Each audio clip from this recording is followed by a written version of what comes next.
Hi there, child of God. Welcome to the Restful Bible. May the peace of God settle softly over your heart tonight. This is your quiet moment to rest in His Word, to breathe deeply, to slow your thoughts, and to remember that God's wisdom gently guides those who seek Him. Tonight, we turn to the Book of Sirach. It is a book of wisdom, reflection, and practical guidance for daily life. Here, we find thoughtful teachings about humility, kindness, patience, gratitude, and walking faithfully with God. Through these sacred words, we are reminded that wisdom grows in quiet hearts, and that true peace comes from trusting in God's ways. These teachings invite us to slow down, to listen carefully, and to rest in the comfort of God's enduring wisdom. As you listen, let these words bring peace to your mind and rest to your body. If this time brings you comfort and a sense of God's presence, I invite you to leave a prayer, a blessing, or a word of peace in the comments, so that together we can lift each other up. And if you haven't yet, consider subscribing, so this message of hope and rest can reach more hearts seeking peace tonight. Now, take a slow, deep breath. Release the weight of the day and rest in His gentle presence as we begin with the sacred words of Sirach. The wisdom of Jesus, the son of Sirach, or Ecclesiasticus. Chapter 1. All wisdom comes from the Lord and is with Him forever. Who can count the sand of the seas, the drops of rain, and the days of eternity?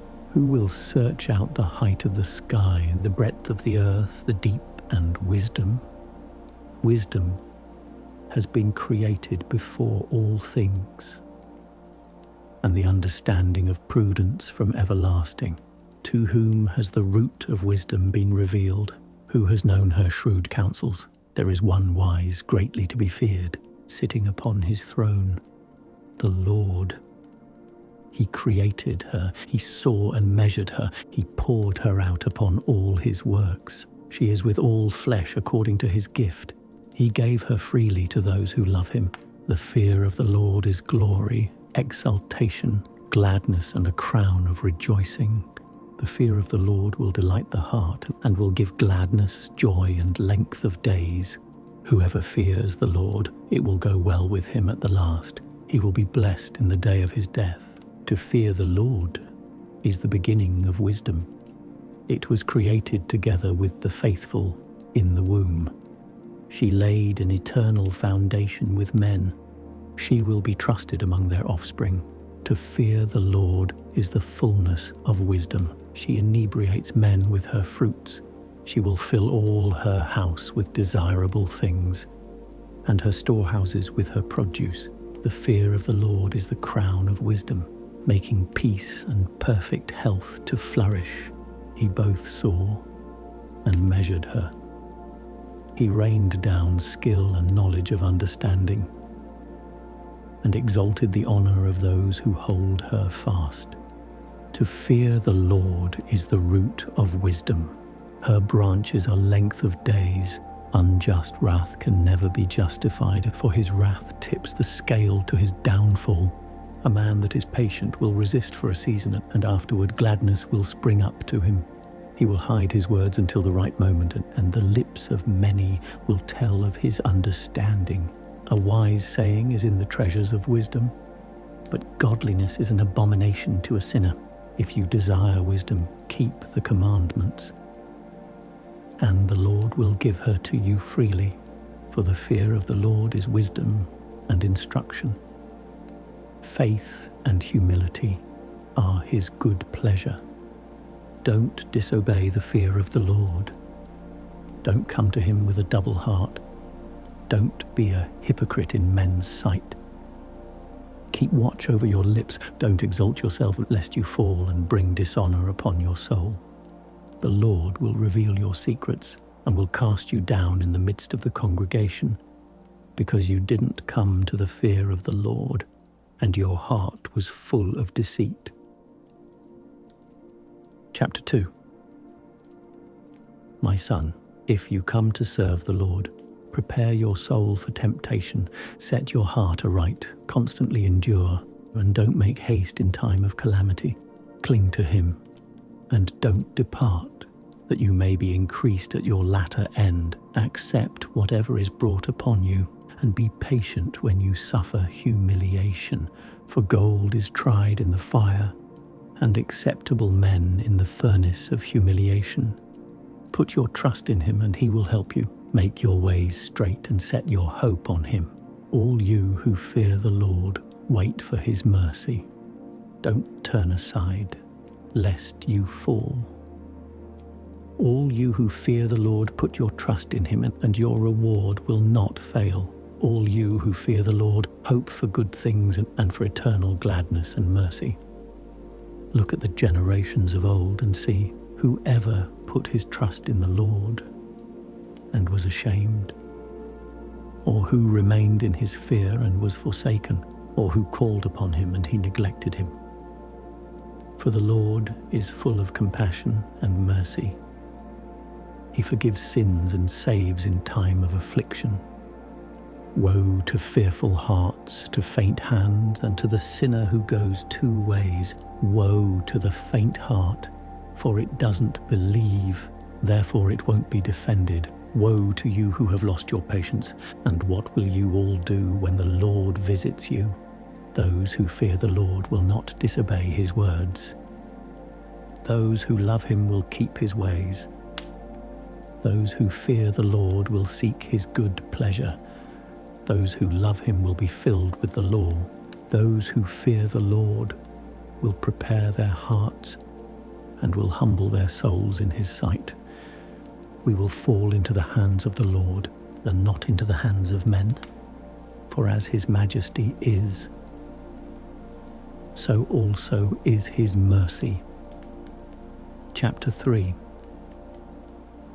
Hear me, your Father, O my children, and do what you hear, that you all may be safe. For the Lord honors the father over the children, and has confirmed the judgment of the mother over her sons. He who honors his father will make atonement for sins. He who gives glory to his mother is as one who lays up treasure.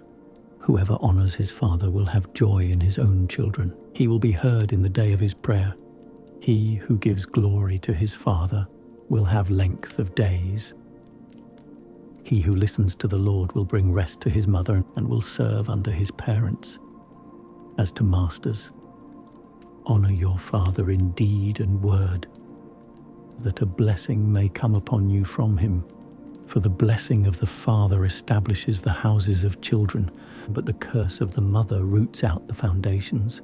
Don't glorify yourself in the dishonor of your father, for your father's dishonor is no glory to you.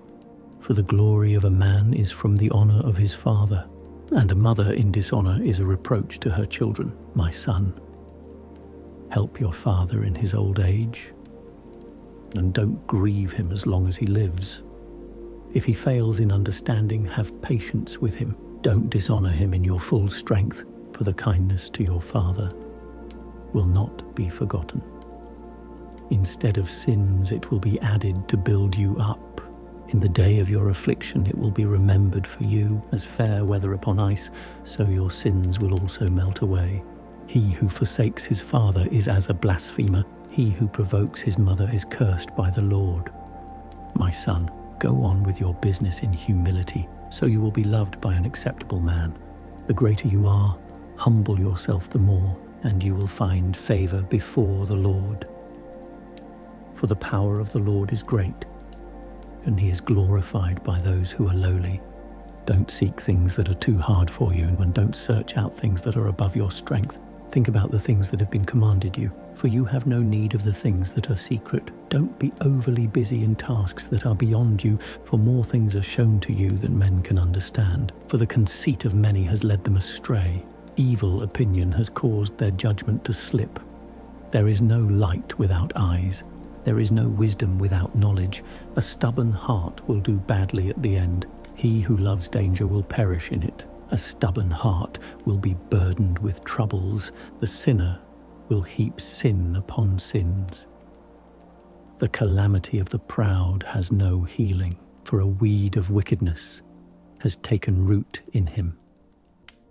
The heart of the prudent will understand a proverb. A wise man desires the ear of a listener.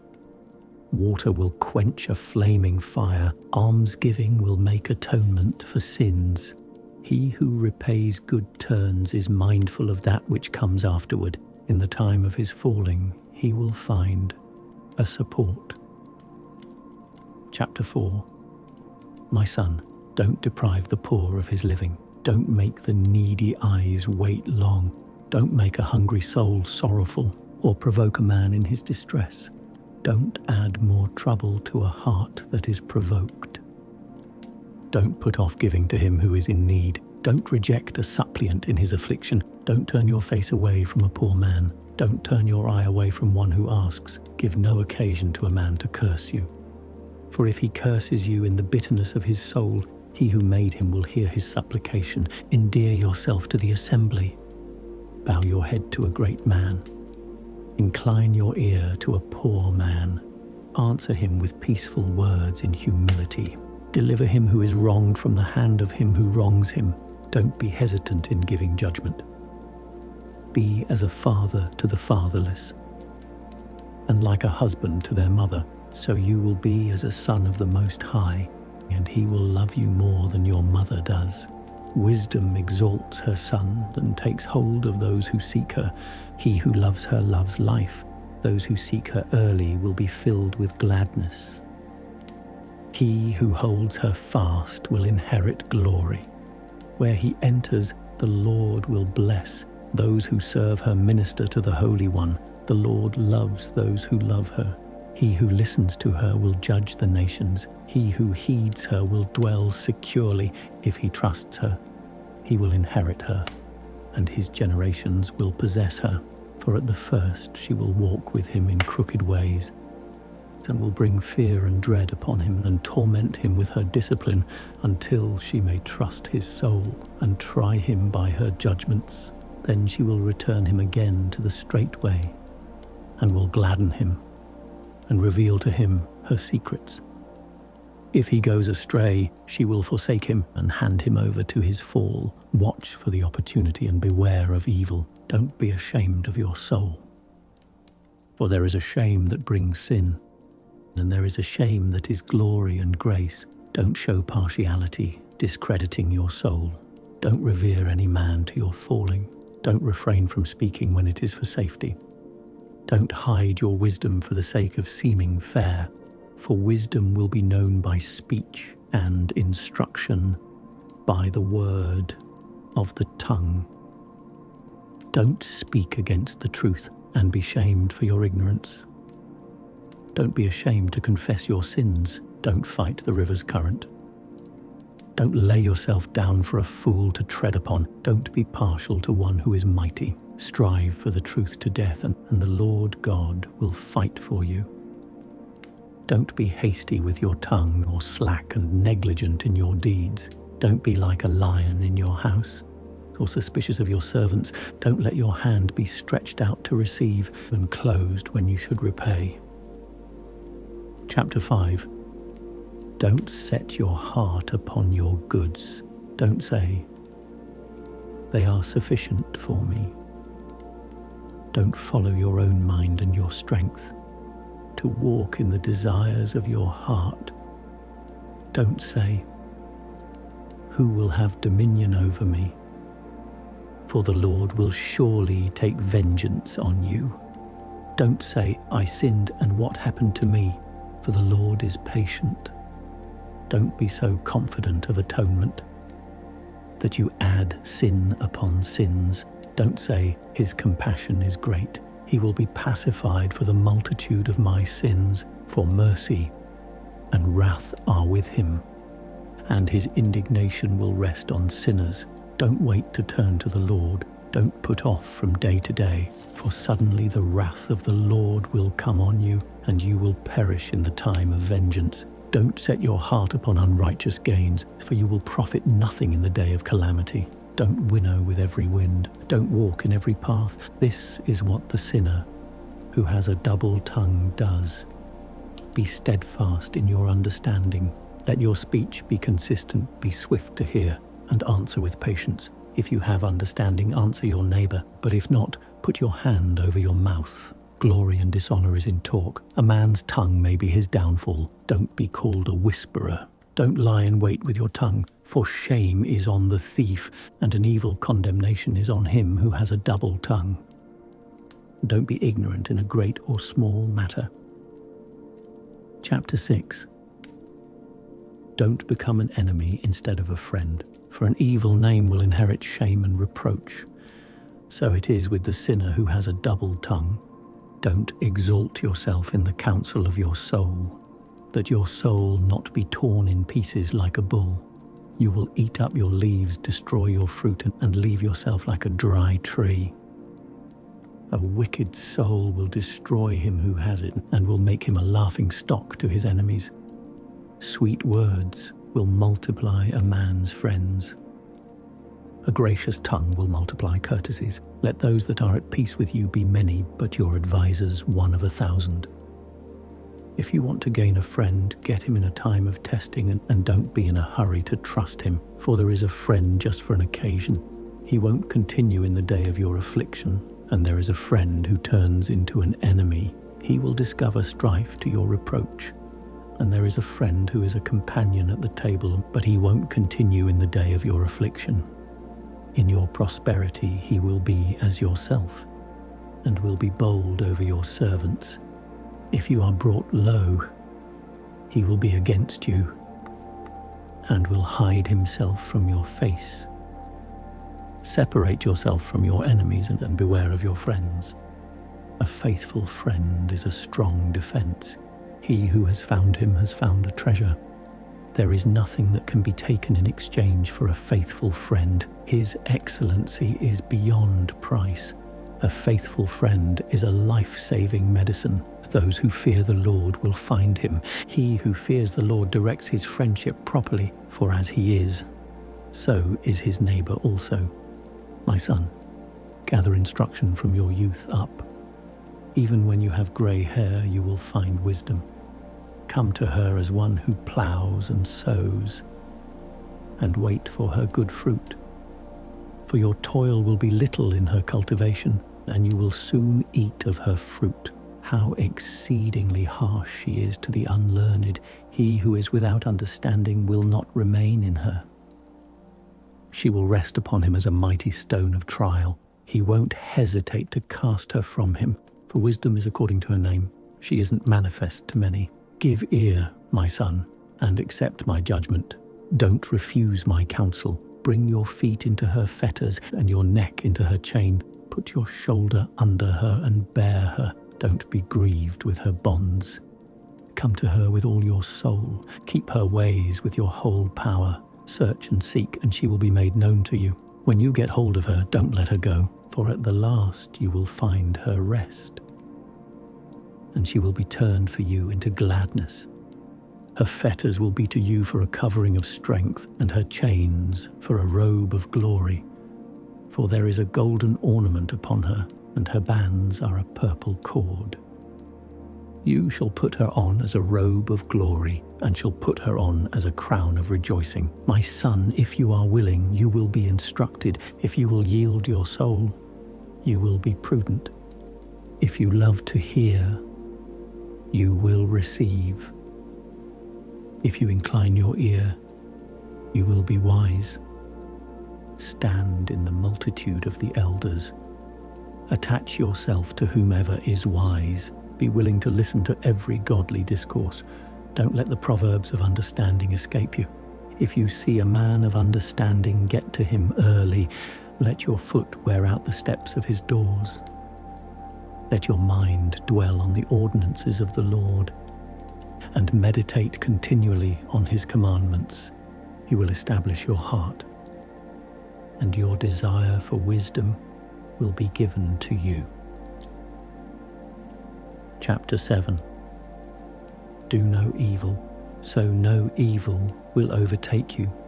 Depart from wrong, and it will turn away from you.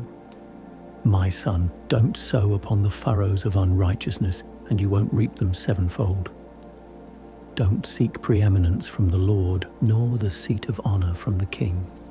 Don't justify yourself in the presence of the Lord, and don't display your wisdom before the king. Don't seek to be a judge, lest you not be able to take away iniquities. Lest perhaps you fear the person of a mighty man and lay a stumbling block in the way of your uprightness. Don't sin against the multitude of the city. Don't disgrace yourself in the crowd. Don't commit a sin twice, for even in one you will not be unpunished. Don't say, "He will look upon the multitude of my gifts when I make an offering to the Most High God. He will accept it." Don't be faint-hearted in your prayer. Don't neglect to give alms. Don't laugh a man to scorn when he is in the bitterness of his soul, for there is one who humbles and exalts. Don't devise a lie against your brother, or do the same to a friend. Refuse to utter a lie, for that habit results in no good. Don't babble in the assembly of elders. Don't repeat your words in your prayer. Don't hate hard labor or farm work, which the Most High has created. Don't number yourself among the multitude of sinners. Remember that wrath will not wait. Humble your soul greatly, for the punishment of the ungodly man is fire and the worm. Don't exchange a friend for something, neither a true brother for the gold of Ophir. Don't deprive yourself of a wise and good wife, for her grace is worth more than gold. Don't abuse a servant who works faithfully, or a hireling who gives you his life. Let your soul love a wise servant. Don't defraud him of liberty. Do you have cattle? Look after them. If they are profitable to you, let them stay by you. Do you have children? Correct them and make them obedient from their youth. Do you have daughters? Take care of their bodies, and don't be overly indulgent toward them. Give your daughter in marriage, and you will have accomplished a great matter. Give her to a man of understanding. Do you have a wife who pleases you? Don't cast her out, but don't trust yourself to one who is hateful. Honor your father with your whole heart, and don't forget the birth pangs of your mother. Remember that you were born of them. What will you repay them for the things that they have done for you? Fear the Lord with all your soul, and revere his priests. With all your strength love him who made you. Don't forsake his ministers. Fear the Lord, and honor the priest. Give him his portion, even as it is commanded you. The first fruits, the trespass offering, the gift of the shoulders, the sacrifice of sanctification, and the first fruits of holy things. Also, stretch out your hand to the poor man, that your blessing may be complete. A gift has grace in the sight of every living man. Don't withhold grace for a dead man. Don't avoid those who weep, and mourn with those who mourn. Don't be slow to visit a sick man, for by such things you will gain love. In all your words, remember eternity, and you will never sin. Chapter 8. Don't contend with a mighty man, lest perhaps you fall into his hands. Don't strive with a rich man, lest perhaps he overpower you, for gold has destroyed many, and turned away the hearts of kings. Don't argue with a loud-mouthed man. Don't heap wood upon his fire. Don't make fun of a rude man, lest your ancestors be dishonored. Don't reproach a man when he turns from sin. Remember that we are all worthy of punishment. Don't dishonor a man in his old age, for some of us are also growing old. Don't rejoice over anyone's death. Remember that we all die. Don't neglect the discourse of the wise. Be conversant with their proverbs, for from them you will learn discipline and how to serve great men. Don't miss the discourse of the aged, for they also learned from their parents, because from them you will learn understanding. and to give an answer in time of need. Don't kindle the coals of a sinner, lest you be burned with the flame of his fire. Don't rise up from the presence of an insolent man, lest he lie in wait as an ambush for your mouth. Don't lend to a man who is stronger than you, and if you lend, count it as a loss. Don't be surety beyond your means. If you give surety, think as one who will have to pay. Don't go to law with a judge, for according to his honor they will give judgment for him. Don't travel with a reckless man, lest he be burdensome to you. For he will do as he pleases, and you will perish with his folly. Don't fight with a wrathful man. Don't travel with him through the desert, for blood is as nothing in his sight. Where there is no help, he will overthrow you. Don't consult with a fool, for he will not be able to keep a secret. Do no secret thing before a stranger, for you don't know what it will cause. Don't open your heart to every man. Don't let him return you a favor. Chapter 9. Don't be jealous over the wife of your bosom, and don't teach her an evil lesson against yourself. Don't give your soul to a woman, and let her trample down your strength. Don't go to meet a woman who plays the prostitute, lest perhaps you fall into her snares. Don't associate with a woman who is a singer, lest perhaps you be caught by her tricks. Don't gaze at a virgin, lest perhaps you stumble and incur penalties for her. Don't give your soul to prostitutes, that you not lose your inheritance. Don't look around in the streets of the city. Don't wander in its deserted places. Turn your eye away from a beautiful woman, and don't gaze at another's beauty. Many have been led astray by the beauty of a woman, and with this passion is kindled like a fire. Don't dine at all with a woman who has a husband, or revel with her at wine, lest perhaps your soul turn away to her, and with your spirit you slide into destruction. Don't forsake an old friend, for a new one is not comparable to him. A new friend is like new wine. If it becomes old, you will drink it with gladness. Don't envy the success of a sinner, for you don't know what his end will be. Don't delight in the delights of the ungodly. Remember, they will not go unpunished to the grave. Keep yourself far from the man who has power to kill.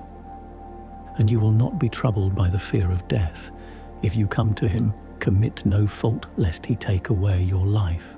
Know surely that you go about in the midst of snares and walk upon the battlements of a city. As well as you can, aim to know your neighbors and take counsel with the wise. Let your conversation be with men of understanding. Let all your discourse be in the law of the Most High. Let righteous people be companions at your table. Let your glorying be in the fear of the Lord. A work is commended because of the skill of the artisan. So he who rules the people will be considered wise for his speech. A loud-mouthed man is dangerous in his city. He who is reckless in his speech will be hated. Chapter 10. A wise judge will instruct his people. The government of a man of understanding will be well ordered. As is the judge of his people, so are his officials. As the city's ruler is, so are all those who dwell in it. An undisciplined king will destroy his people. A city will be established through the understanding of the powerful. The government of the earth is in the Lord's hand. In due time, he will raise up over it the right person at the right time. A man's prosperity is in the Lord's hand. He will lay his honor upon the person of the scribe. Don't be angry with your neighbor for every wrong. Do nothing by works of violence. Pride is hateful before the Lord and men. Arrogance is abhorrent in the judgment of both. Sovereignty is transferred from nation to nation.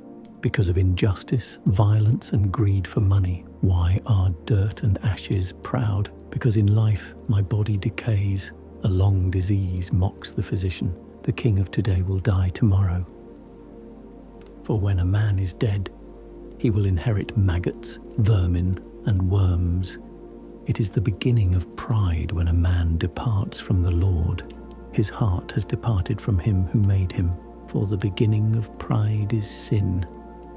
He who keeps it will pour out abomination. For this cause the Lord brought upon them strange calamities, and utterly overthrew them. The Lord cast down the thrones of rulers, and set the lowly in their place. The Lord plucked up the roots of nations, and planted the lowly in their place. The Lord overthrew the lands of nations, and destroyed them to the foundations of the earth. He took some of them away and destroyed them, and made their memory to cease from the earth. Pride has not been created for men, nor wrathful anger for the offspring of women, whose offspring has honor. Human offspring who fear the Lord, whose offspring has no honor. Human offspring who break the commandments. In the midst of kindred, he who rules them has honor. Those who fear the Lord have honor in his eyes. The rich man, the honorable, and the poor. All glory in the fear of the Lord. It is not right to dishonor a poor man who has understanding. It is not fitting to glorify a man who is a sinner. The prince, the judge, and the mighty man will be honored. There is not one of them greater than he who fears the Lord. Free men will minister to a wise servant. A man who has knowledge will not complain. Don't flaunt your wisdom in doing your work. Don't boast in the time of your distress. Better is he who labors and abounds in all things than he who boasts and lacks bread. My son, glorify your soul in humility, and ascribe to yourself honor according to your worthiness. Who will justify him who sins against his own soul? Who will honor him who dishonors his own life? A poor man is honored for his knowledge. A rich man is honored for his riches, but he who is honored in poverty, how much more in riches? He who is dishonored in riches, how much more in poverty? Chapter 11. The wisdom of the lowly will lift up his head and make him sit in the midst of great men. Don't commend a man for his good looks. Don't abhor a man for his outward appearance. The bee is little among flying creatures, but what it produces is the best of confections. Don't boast about the clothes you wear, and don't exalt yourself in the day of honor, for the Lord's works are wonderful, and his works are hidden among men. Many kings have sat down upon the ground, but one who was never thought of has worn a crown. Many mighty men have been greatly disgraced. Men of renown have been delivered into other men's hands. Don't blame before you investigate. Understand first and then rebuke. Don't answer before you have heard. Don't interrupt while someone else is speaking. Don't argue about a matter that doesn't concern you. Don't sit with sinners when they judge. My son, don't be busy about many matters, for if you meddle much, you will not be unpunished. If you pursue, you will not overtake, and you will not escape by fleeing. There is one who toils, labors, and hurries, and is even more behind. There is one who is sluggish and needs help, lacking in strength, and who abounds in poverty.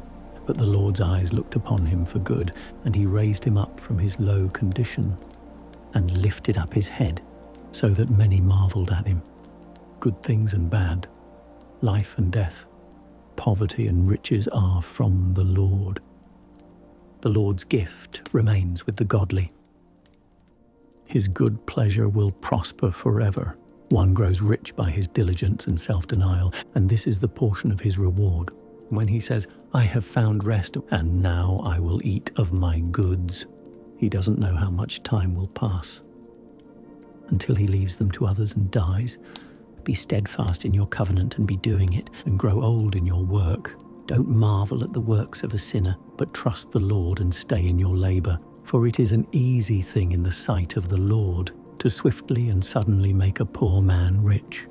The Lord's blessing is in the reward of the godly. He makes his blessing flourish in an hour that comes swiftly. Don't say, what use is there of me? What further good things can be mine? Don't say, I have enough. What harm could happen to me now? In the day of good things, bad things are forgotten. In the day of bad things, a man will not remember things that are good. For it is an easy thing in the sight of the Lord to reward a man in the day of death according to his ways. The affliction of an hour causes delights to be forgotten. In the end, a man's deeds are revealed. Call no man happy before his death. A man will be known in his children. Don't bring every man into your house, and for many are the tricks of a deceitful man. Like a decoy partridge in a cage, so is the heart of a proud man. Like a spy, he looks for your weakness, for he lies in wait to turn things that are good into evil, and assigns blame in things that are praiseworthy. From a spark of fire, a heap of many coals is kindled, and a sinful man lies in wait to shed blood. Take heed of an evildoer, for he plans wicked things, lest perhaps he ruin your reputation forever. Receive a stranger into your house, and he will distract you with arguments, and estrange you from your own family. Chapter 12. If you do good, know to whom you do it, and your good deeds will have thanks. Do good to a godly man, and you will find a reward. If not from him, then from the Most High. No good will come to him who continues to do evil, nor to him who gives no alms. Give to the godly man, and don't help the sinner. Do good to one who is lowly. Don't give to an ungodly man. Keep back his bread and don't give it to him, lest he subdue you with it, for you would receive twice as much evil for all the good you would have done to him. For the Most High also hates sinners, and will repay vengeance to the ungodly. Give to the good man and don't help the sinner. A man's friend won't be fully tried in prosperity. His enemy won't be hidden in adversity. In a man's prosperity, his enemies are grieved. In his adversity, even his friend leaves. Never trust your enemy, for his wickedness is like corrosion in copper. Though he humbles himself and walks bowed down, still be careful and beware of him. You will be to him as one who has wiped a mirror, to be sure it doesn't completely tarnish. Don't set him next to you, lest he overthrow you and stand in your place. Don't let him sit on your right hand, lest he seek to take your seat. And at the last you acknowledge my words and be pricked with my sayings. Who will pity a charmer that is bitten by a snake, or any who come near wild beasts? Even so, who will pity him who goes to a sinner and is associated with him in his sins? For a while he will stay with you, and if you falter, he will not stay. The enemy will speak sweetly with his lips, and in his heart plan to throw you into a pit. The enemy may weep with his eyes, but if he finds opportunity, he will want more blood. If adversity meets you, you will find him there before you. Pretending to help you, he will trip you. He will shake his head, clap his hands, whisper much, and change his countenance. Chapter 13. He who touches pitch will be defiled. He who has fellowship with a proud man will become like him. Don't take up a burden above your strength. Have no fellowship with one who is mightier and richer than yourself. What fellowship would the earthen pot have with the kettle? The kettle will strike and the pot will be dashed in pieces. The rich man does a wrong and threatens. The poor is wronged and apologizes. If you are profitable, he will exploit you. If you are in need, he will forsake you. If you own something, he will live with you. He will drain your resources and will not be sorry. Does he need you? Then he will deceive you, smile at you and give you hope. He will speak kindly to you and say, "What do you need?" He will shame you by his delicacies until he has made you bear twice or thrice, and in the end he will laugh you to scorn. Afterward he will see you, will forsake you and shake his head at you. Beware that you are not deceived and brought low in your enjoyment. If a mighty man invites you, be reserved, and he will invite you more. Don't press him lest you be thrust back. Don't stand far off lest you be forgotten. Don't try to speak with him as an equal, and don't believe his many words, for he will test you with much talk and will examine you in a smiling manner. He who doesn't keep secrets to himself is unmerciful. He won't hesitate to harm and to bind. Keep them to yourself and be careful, for you walk in danger of falling. Every living creature loves its own kind, and every man loves his neighbor. All flesh associates with their own kind. A man will stick to people like himself. What fellowship would the wolf have with the lamb? So is the sinner to the godly. What peace is there between a hyena and a dog? What peace is there between a rich man and the poor? Wild donkeys are the prey of lions in the wilderness. Likewise, poor men are feeding grounds for the rich. Lowliness is an abomination to a proud man. Likewise, a poor man is an abomination to the rich. When a rich man is shaken, he is supported by his friends. But when the humble is down, he is pushed away even by his friends. When a rich man falls, there are many helpers. He speaks things not to be spoken, and men justify him. A humble man falls, and men rebuke him. He utters wisdom and is not listened to. A rich man speaks, and all keep silence. They extol what he says to the clouds.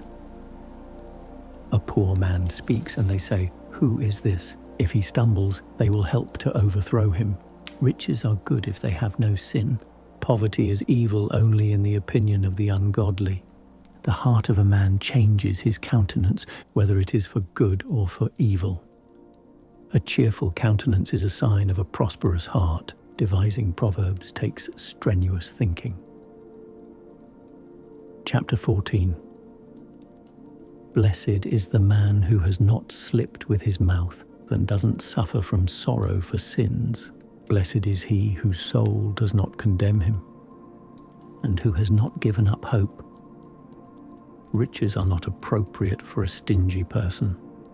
What would a miser do with money? He who gathers by denying himself gathers for others. Others will revel in his goods. If one is mean to himself, to whom will he be good? He won't enjoy his possessions. There is none more evil than he who is grudging to himself. This is a punishment for his wickedness. Even if he does good, he does it in forgetfulness. In the end, he reveals his wickedness. A miser is evil. He turns away and disregards souls. A covetous man's eye is not satisfied with his portion. Wicked injustice dries up his soul. A miser begrudges bread, and it is lacking at his table. My son, according to what you have, treat yourself well and bring worthy offerings to the Lord. Remember that death will not wait, and that the covenant of Hades hasn't been shown to you. Do good to your friends before you die. According to your ability, reach out and give to them. Don't deprive yourself of a good day. Don't let your share of a desired good pass you by. Won't you leave your labors to another and your toils be divided by lot? Give, take, and treat yourself well, because there is no seeking of luxury in Hades. All flesh grows old like a garment, for the covenant from the beginning is, you must die. Like the leaves flourishing on a thick tree, some it sheds and some grow. So also are the generations of flesh and blood. One comes to an end and another is born. Every work rots and falls away, and its builder will depart with it. Blessed is the man who meditates on wisdom, and who reasons by his understanding. He who considers her ways in his heart will also have knowledge of her secrets. Go after her like a hunter, and lie in wait in her paths. He who peers in at her windows will also listen at her doors. He who lodges close to her house will also fasten a nail in her walls. He will pitch his tent near at hand to her, and will lodge in a lodging where good things are. He will set his children under her shelter, and will rest under her branches. By her he will be covered from heat, and will lodge in her glory. Chapter 15.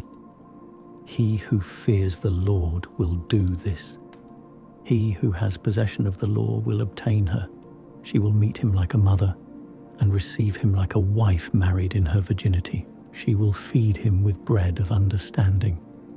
and give him water of wisdom to drink. He will be stayed upon her and will not be moved. He will rely upon her and will not be confounded. She will exalt him above his neighbors. She will open his mouth in the midst of the congregation. He will inherit joy, a crown of gladness, and an everlasting name. Foolish men will not obtain her. Sinners will not see her. She is far from pride. Liars will not remember her. Praise is not attractive in the mouth of a sinner, for it was not sent to him from the Lord. For praise will be spoken in wisdom. The Lord will prosper it. Don't say, "It is through the Lord that I fell away," for you shall not do the things that he hates. Don't say, "It is he that caused me to err," for he has no need of a sinful man. The Lord hates every abomination, and those who fear him don't love them. He himself made man from the beginning, and left him in the hand of his own counsel. If you choose, you can keep the commandments. To be faithful is a matter of your choice. He has set fire and water before you. You will stretch forth your hand to whichever you desire. Before man is life and death. Whichever he likes, it will be given to him. For the wisdom of the Lord is great. He is mighty in power and sees all things. His eyes are upon those who fear him. He knows every act of man. He has not commanded any man to be ungodly. He has not given any man license to sin. Chapter 16. Don't desire a multitude of unprofitable children, neither delight in ungodly sons. If they multiply, don't delight in them, unless the fear of the Lord is in them. Don't trust in their life. Don't rely on their numbers, for one can be better than 1,000, and to die childless than to have ungodly children. For from one who has understanding, a city will be populated, but a race of wicked men will be made desolate. I have seen many such things with my eyes. My ear has heard mightier things than these. In a congregation of sinners, a fire will be kindled. In a disobedient nation, wrath is kindled. He was not pacified toward the giants of old time and who revolted in their strength.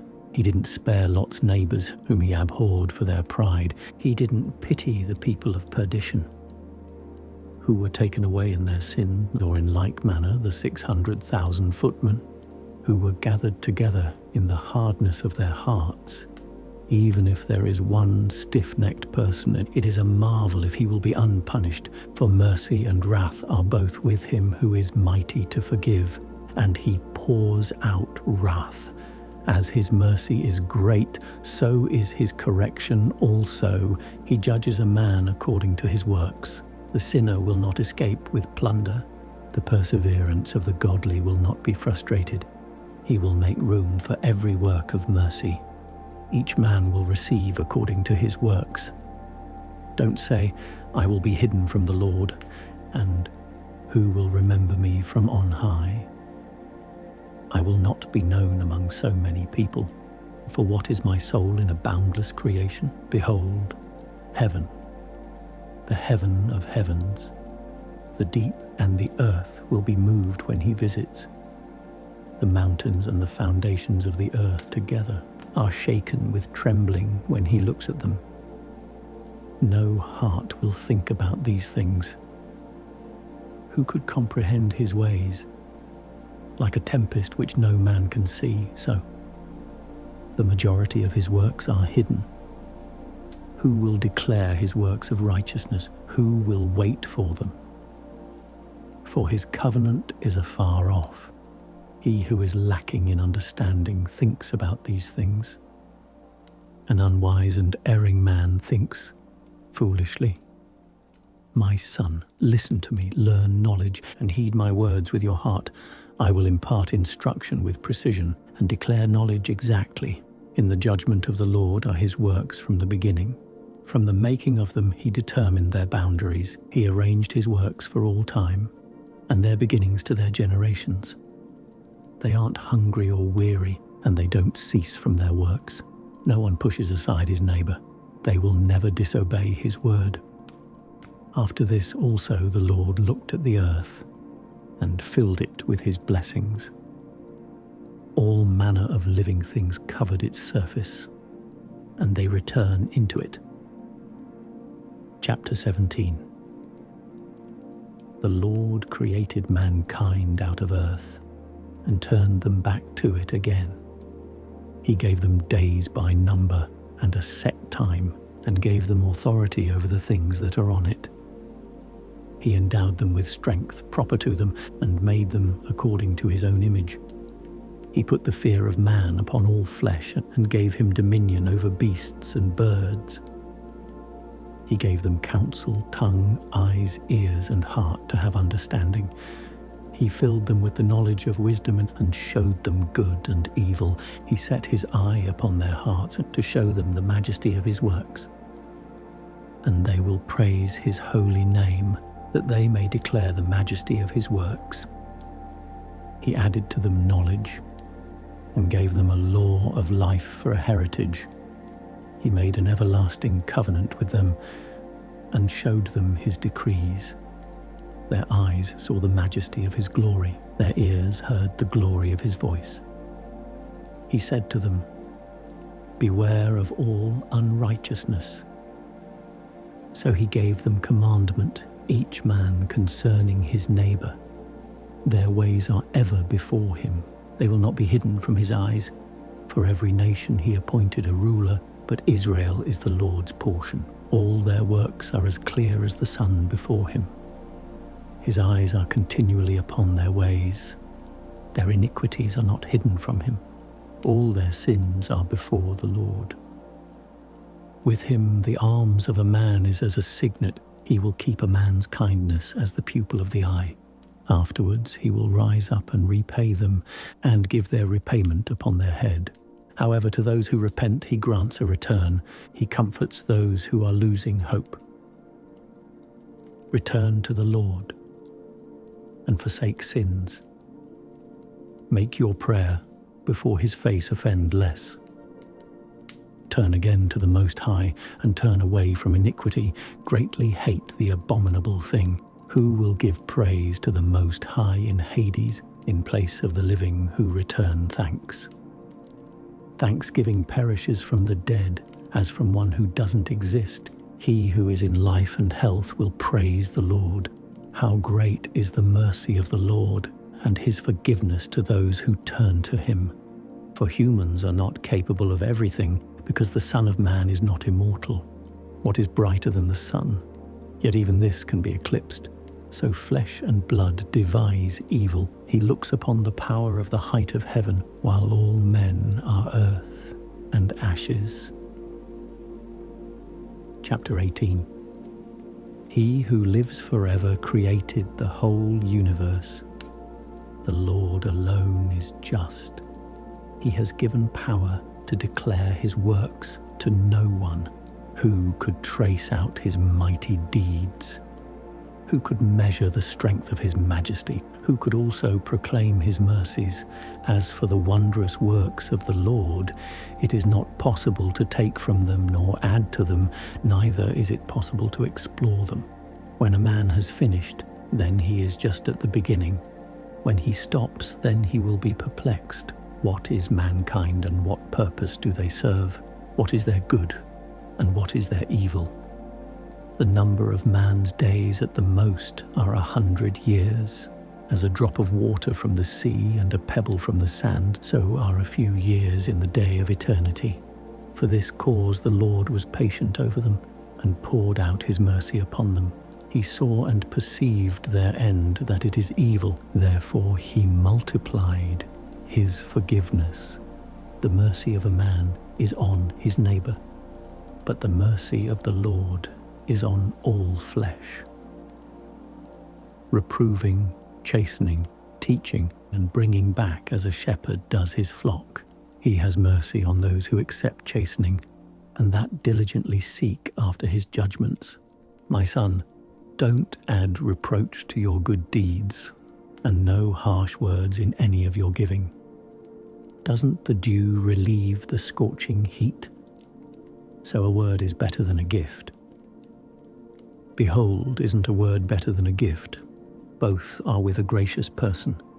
A fool is ungracious and abusive. The gift of a grudging person consumes the eyes. Learn before you speak. Take care of your health before you get sick. Before judgment, examine yourself, and in the hour of scrutiny, you will find forgiveness. Humble yourself before you get sick. In the time of sins, repent. Let nothing hinder you to pay your vow in due time. Don't wait until death to be released. Before you make a vow, prepare yourself. Don't be like a man who tests the Lord. Think about the wrath coming in the days of the end and the time of vengeance when he turns away his face. In the days of fullness, remember the time of hunger. Remember poverty and lack in the days of wealth. From morning until evening, the time changes. All things are speedy before the Lord. A wise man is cautious in everything. In days of sinning, he will beware of offense. Every man of understanding knows wisdom. He will give thanks to him who found her. They who were of understanding in sayings also became wise themselves and poured out apt proverbs. Don't go after your lusts. Restrain your appetites. If you give fully to your soul the delight of her desire, she will make you the laughing stock of your enemies. Don't make merry in much luxury, and don't be tied to its expense. Don't be made a beggar by banqueting with borrowed money when you have nothing in your purse. Chapter 19. A worker who is a drunkard will not become rich. He who despises small things will fall little by little. Wine and women will make men of understanding go astray. He who joins with prostitutes is reckless. Decay and worms will have him as their heritage. A reckless soul will be taken away. He who is hasty to trust is shallow-hearted. He who sins offends against his own soul. He who rejoices in wickedness will be condemned. He who hates gossip has less wickedness. Never repeat what is told you, and you won't lose anything. Whether it is of friend or foe, don't tell it. Unless it is a sin to you, don't reveal it. For if he has heard you and observed you, when the time comes, he will hate you. Have you heard something? Let it die with you. Be brave. It will not make you burst. A fool will travail in pain with a word, as a woman in labor with a child. As an arrow that sticks in the flesh of the thigh, so is gossip in a fool. Question a friend, it may be he didn't do it. If he did something, it may be that he may do it no more. Question your neighbor, it may be he didn't say it. If he has said it, it may be that he may not say it again. Question a friend, for many times there is slander. Don't trust every word. There is one who slips, and not from the heart. Who is he who hasn't sinned with his tongue?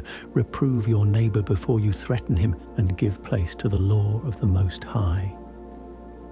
All wisdom is the fear of the Lord. In all wisdom is the doing of the law. The knowledge of wickedness is not wisdom. The prudence of sinners is not counsel. There is a wickedness, and it is an abomination. There is a fool lacking in wisdom. Better is one who has little understanding and fears God than one who has much intelligence and transgresses the law. There is an exquisite subtlety, and it is unjust. And there is one who perverts favor to gain a judgment. There is one who does wickedly, who hangs down his head with mourning, but inwardly he is full of deceit, bowing down his face and pretending to be deaf in one ear. Where he isn't known, he will take advantage of you. And if for lack of power he is hindered from sinning, if he finds opportunity, he will do mischief. A man will be known by his appearance. One who has understanding will be known by his face when you meet him. A man's attire, grinning laughter, and the way he walks show what he is. Chapter 20. There is a reproof that is not timely, and there is a person who is wise enough to keep silent. How good is it to reprove rather than to be angry? He who confesses will be kept back from harm. As is the lust of a eunuch to deflower a virgin, so is he who executes judgments with violence. There is one who keeps silent and is found wise. And there is one who is hated for his much talk. There is one who keeps silent, for he has no answer to make. And there is one who keeps silent, knowing when to speak. A wise man will be silent until his time has come. But the braggart and fool will miss his time. He who uses many words will be abhorred. He who takes authority for himself will be hated in it. There is a prosperity that a man finds in misfortunes, and there is a gain that turns to loss. There is a gift that will not profit you, and there is a gift that pays back double.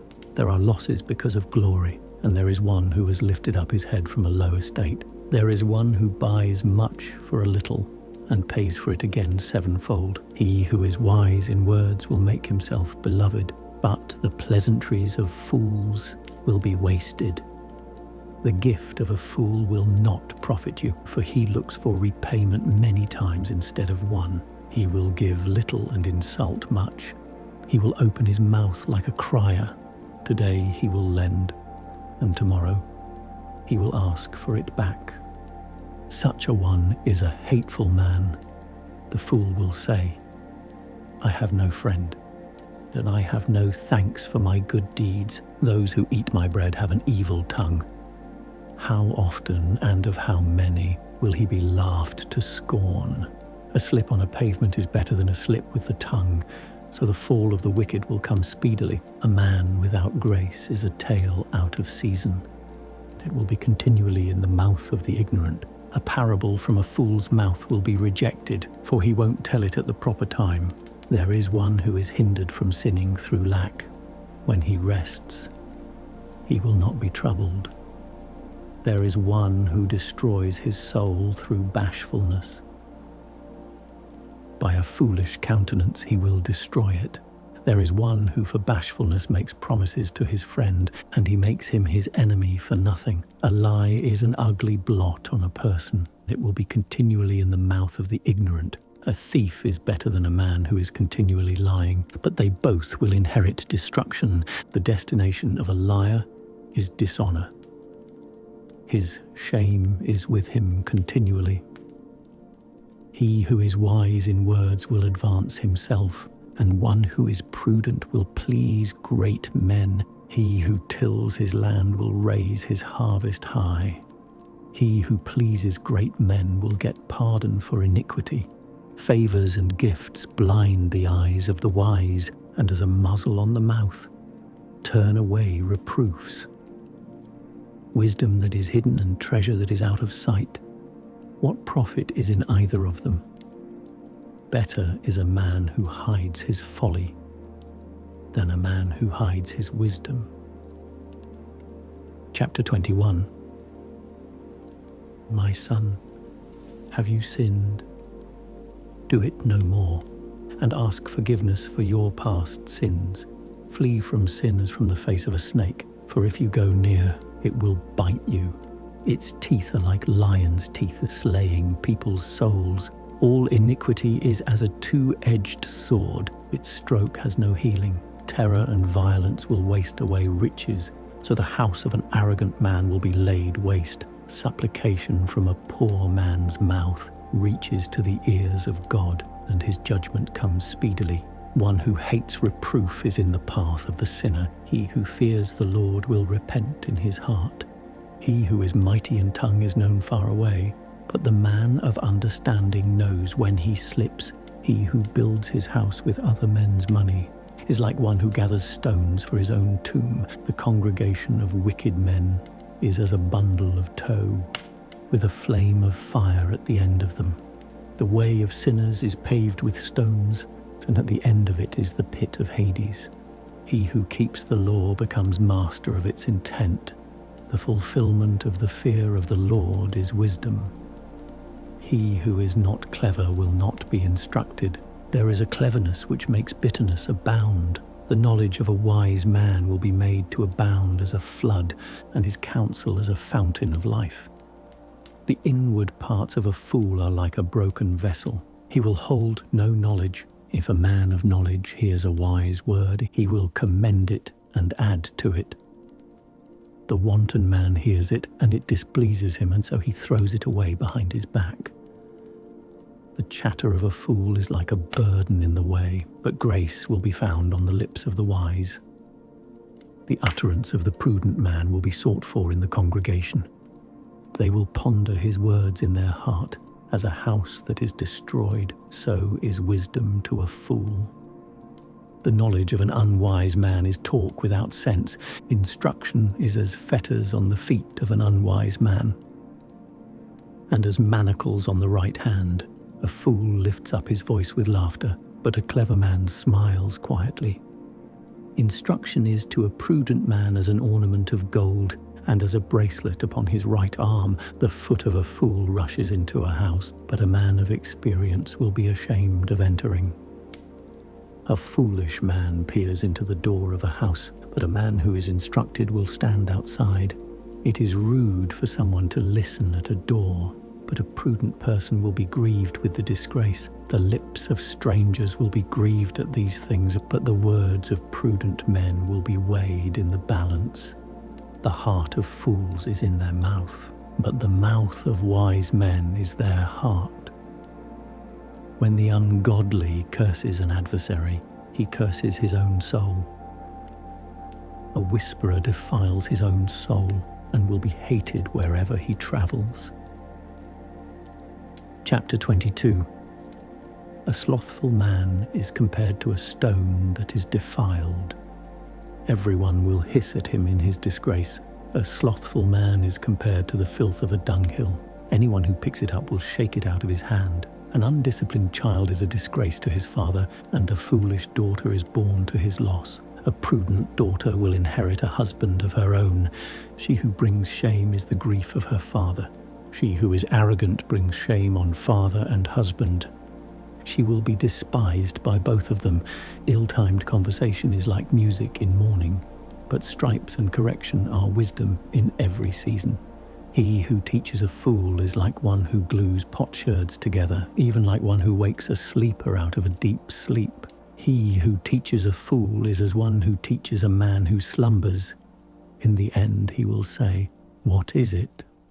Weep for the dead, for he lacks light. Weep for a fool, for he lacks understanding. Weep more sweetly for the dead, because he has found rest. But the life of the fool is worse than death. Mourning for the dead lasts 7 days, but for a fool and an ungodly man it lasts all the days of his life. Don't talk much with a foolish man, and don't go to one who has no understanding. Beware of him, lest you have trouble and be defiled in his onslaught. Turn away from him, and you will find rest, and you won't be wearied in his madness. What would be heavier than lead? What is its name but fool? Sand, salt, and a mass of iron is easier to bear than a man without understanding. Timber girded and bound into a building will not be released with shaking, so a heart established in due season on well-advised counsel will not be afraid. A heart settled upon a thoughtful understanding is as an ornament of plaster on a polished wall. Fences set on a high place will not stand against the wind, so a fearful heart in the imagination of a fool will not stand against any fear. He who pricks the eye will make tears fall.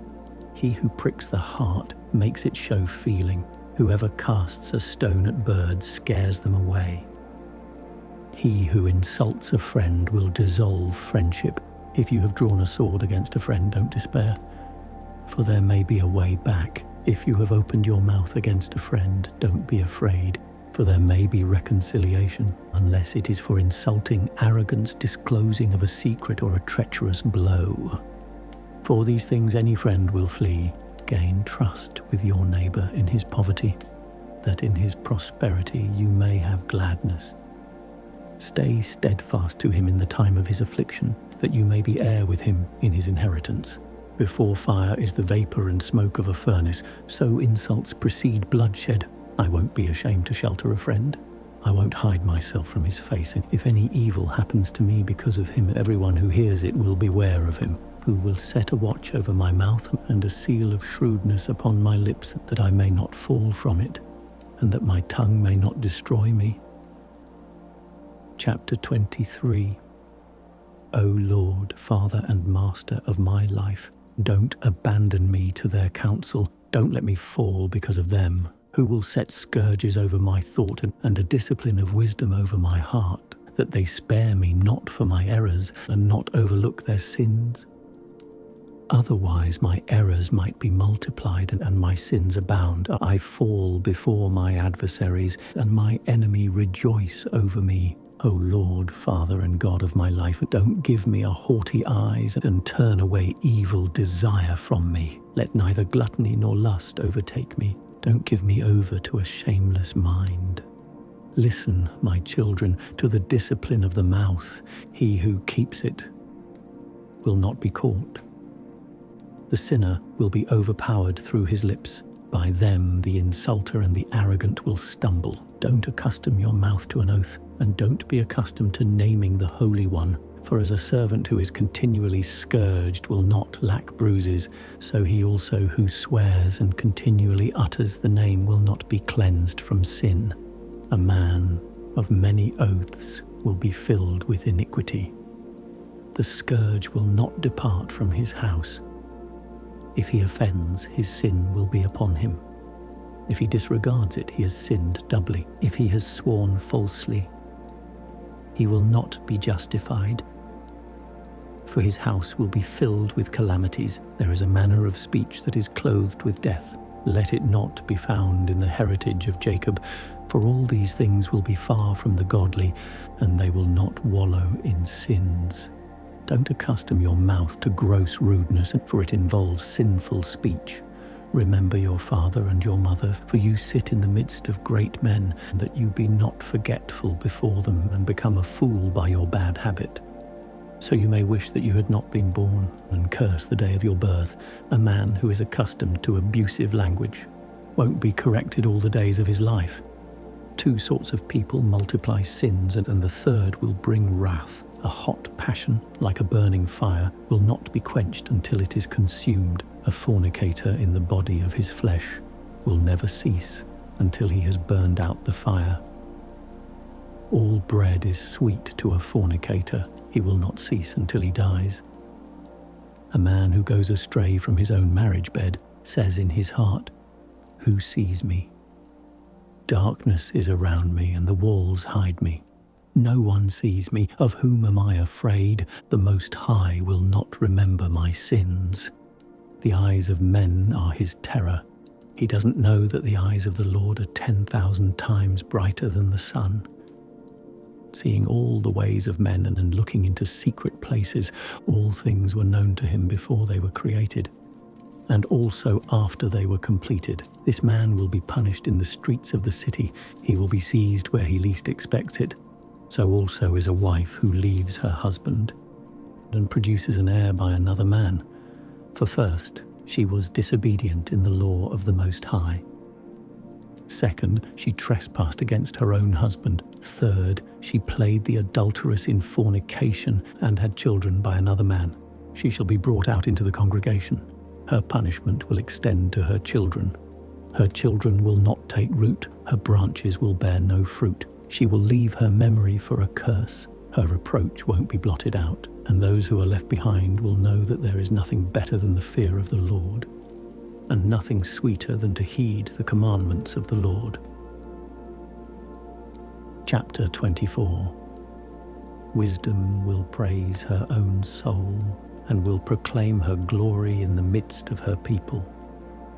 She will open her mouth in the congregation of the Most High, and proclaim her glory in the presence of his power. I came out of the mouth of the Most High, and covered the earth as a mist. I lived in high places, and my throne is in the pillar of the cloud. Alone I surrounded the circuit of heaven, and walked in the depth of the abyss. In the waves of the sea, and in all the earth, and in every people and nation, I obtained a possession.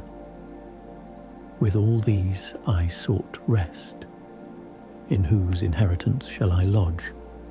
Then the Creator of all things gave me a command. He who created me made my tent to rest and said, "Let your dwelling be in Jacob, and your inheritance in Israel." He created me from the beginning, before the ages. For all ages I will not cease to exist. In the holy tabernacle I ministered before him. So I was established in Zion. In the beloved city, likewise, he gave me rest. In Jerusalem was my domain. I took root in a people that was honored, even in the portion of the Lord's own inheritance. I was exalted like a cedar in Lebanon, and like a cypress tree on the mountains of Hermon. I was exalted like a palm tree on the seashore, like rose bushes in Jericho, and like a fair olive tree in the plain. I was exalted like a plane tree. Like cinnamon and aspalathus, I have given a scent to perfumes. Like choice myrrh, I spread abroad a pleasant fragrance, like galbanum, onycha, stacte. And as the smell of frankincense in the tabernacle, like the terebinth, I stretched out my branches. My branches are glorious and graceful, like the vine. I put forth grace. My flowers are the fruit of glory and riches. Come to me, all you who desire me, and be filled with my fruits, for my memory is sweeter than honey, and my inheritance than the honeycomb. Those who eat me will be hungry for more. Those who drink me will be thirsty for more. He who obeys me will not be ashamed. Those who work with me will not sin. All these things are the book of the covenant of the Most High God, the law which Moses commanded us for an inheritance for the assemblies of Jacob. It is he who makes wisdom abundant as Pishon and as Tigris in the days of first fruits. He makes understanding full as the Euphrates and as the Jordan in the days of harvest, who makes instruction shine forth as the light, as Gihon in the days of vintage. The first man didn't know her perfectly. In like manner, the last has not explored her. For her thoughts are filled from the sea, and her counsels from the great deep. I came out as a canal stream from a river, and as an irrigation ditch into a garden. I said, I will water my garden, and will drench my garden bed. Behold, my stream became a river, and my river became a sea. I will yet bring instruction to light as the morning, and will make these things clear from far away. I will continue to pour out teaching like prophecy, and leave it to all generations. See that I have not labored for myself only, but for all those who diligently seek wisdom. Chapter 25. I enjoy 3 things, and they are beautiful before the Lord and men: the agreement of kindred, the friendship of neighbors, and a woman and her husband who walk together in agreement. But my soul hates 3 sorts of people, and I am greatly offended at their life: a poor man who is arrogant, a rich man who is a liar, and an old fool who is an adulterer. If you gathered nothing in your youth, how could you find anything in your old age? How beautiful a thing is judgment in the grey-haired, and for elders to know good counsel. How beautiful is the wisdom of old men, and understanding and counsel to men who are in honor. Much experience is the crown of the aged. Their glory is the fear of the Lord. There are 9 things that I have thought of, and in my heart counted happy, and the 10th I will utter with my tongue: a man who has joy with his children, and a man who lives and sees the fall of his enemies. Happy is he who dwells with a wife of understanding, he who has not slipped with his tongue, and he who has not served a man who is unworthy of him. Happy is he who has found prudence, and he who speaks in the ears of those who listen. How great is he who has found wisdom! Yet there is none greater than one who fears the Lord. The fear of the Lord surpasses all things. To whom shall he who holds it be likened? any wound but a wound of the heart, any wickedness but the wickedness of a woman. Any calamity but a calamity from those who hate me, any vengeance but the vengeance of enemies. There is no venom worse than a snake's venom. There is no wrath worse than an enemy's wrath. I would rather dwell with a lion and a dragon than keep house with a wicked woman. The wickedness of a woman changes her appearance and darkens her countenance like that of a bear. Her husband will sit among his neighbors, and when he hears it, he sighs bitterly. All malice is small compared to the malice of a woman. Let the portion of a sinner fall on her. As walking up a sandy hill is to the feet of the aged, so is a wife full of words to a quiet man. Don't be ensnared by a woman's beauty. Don't desire a woman for her beauty. There is anger, impudence, and great reproach if a woman supports her husband. A wicked woman is abasement of heart, sadness of countenance, and a wounded heart. A woman who won't make her husband happy is like hands that hang down and weak knees. The beginning of sin came from a woman. Because of her, we all die. Don't give water an outlet, and don't give a wicked woman freedom of speech. If she doesn't go as you direct, cut her away from your flesh. Chapter 26. Happy is the husband of a good wife. The number of his days will be doubled. A faithful wife gives joy to her husband. He will fulfill his years in peace. A good wife is a great gift. She will be given to those who fear the Lord. Whether a man is rich or poor, a good heart makes a cheerful face at all times. Of 3 things my heart was afraid, and concerning the 4th kind I made supplication: the slander of a city, the assembly of a mob, and a false accusation. All these are more grievous than death.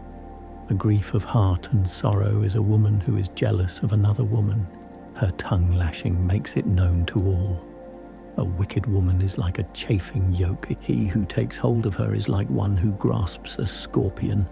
A drunken woman causes great wrath. She will not cover her own shame. The fornication of a woman is in the lifting up of her eyes. It will be known by her eyelids. Keep strict watch on a headstrong daughter, lest she find liberty for herself and use it. Watch out for an impudent eye, and don't be surprised if it sins against you. She will open her mouth like a thirsty traveler and drink from every water that is near. She will sit down at every post and open her quiver to any arrow. The grace of a wife will delight her husband. Her knowledge will strengthen his bones. A silent woman is a gift of the Lord. There is nothing worth so much as a well-instructed soul. A modest woman is grace upon grace. There are no scales that can weigh the value of a self-controlled soul. As the sun when it arises in the highest places of the Lord, so is the beauty of a good wife in her well-organized home. As the lamp that shines upon the holy lampstand, so is the beauty of the face on a well-proportioned body. As the golden pillars are upon a base of silver, so are beautiful feet with the breasts of one who is steadfast. For 2 things my heart is grieved, and for the 3rd anger comes upon me. A warrior who suffers for poverty, men of understanding who are counted as garbage, and one who turns back from righteousness to sin. The Lord will prepare him for the sword. It is difficult for a merchant to keep himself from wrongdoing, and for a retailer to be acquitted of sin. Chapter 27. Many have sinned for profit. He who seeks to multiply wealth will turn his eye away.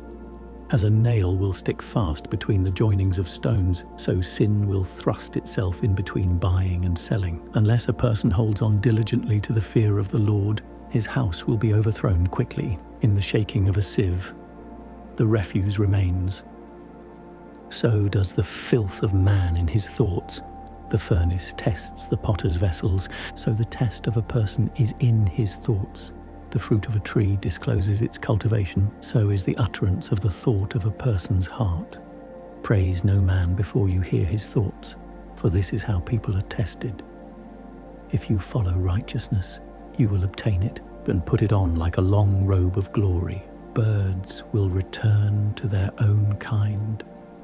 So truth will return to those who practice it. The lion lies in wait for prey, so does sin for those who do evil. The discourse of a godly man is always wise, but the fool changes like the moon.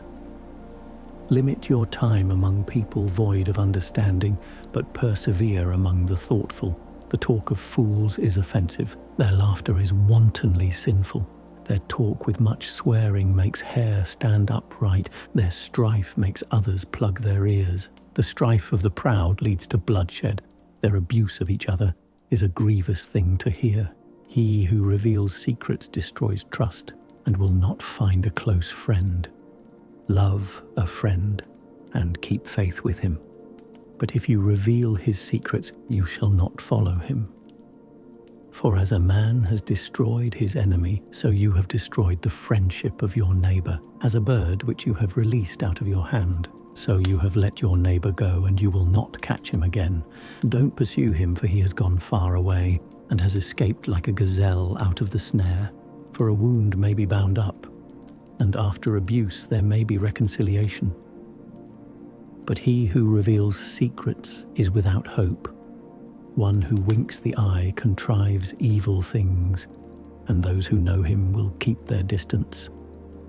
When you are present, he will speak sweetly and will admire your words, but afterward he will twist his speech and set a trap in your words. I have hated many things, but nothing like him. The Lord will hate him. One who casts a stone straight up casts it on his own head. A deceitful blow opens wounds. He who digs a pit will fall into it. He who sets a snare will be caught in it. He who does evil things, they will roll back upon him, and he will not know where they came from. Mockery and reproach are from the arrogant. Vengeance lies in wait for them like a lion. Those who rejoice at the fall of the godly will be caught in a snare. Anguish will consume them before they die. Wrath and anger, these also are abominations. A sinner will possess them. Chapter 28.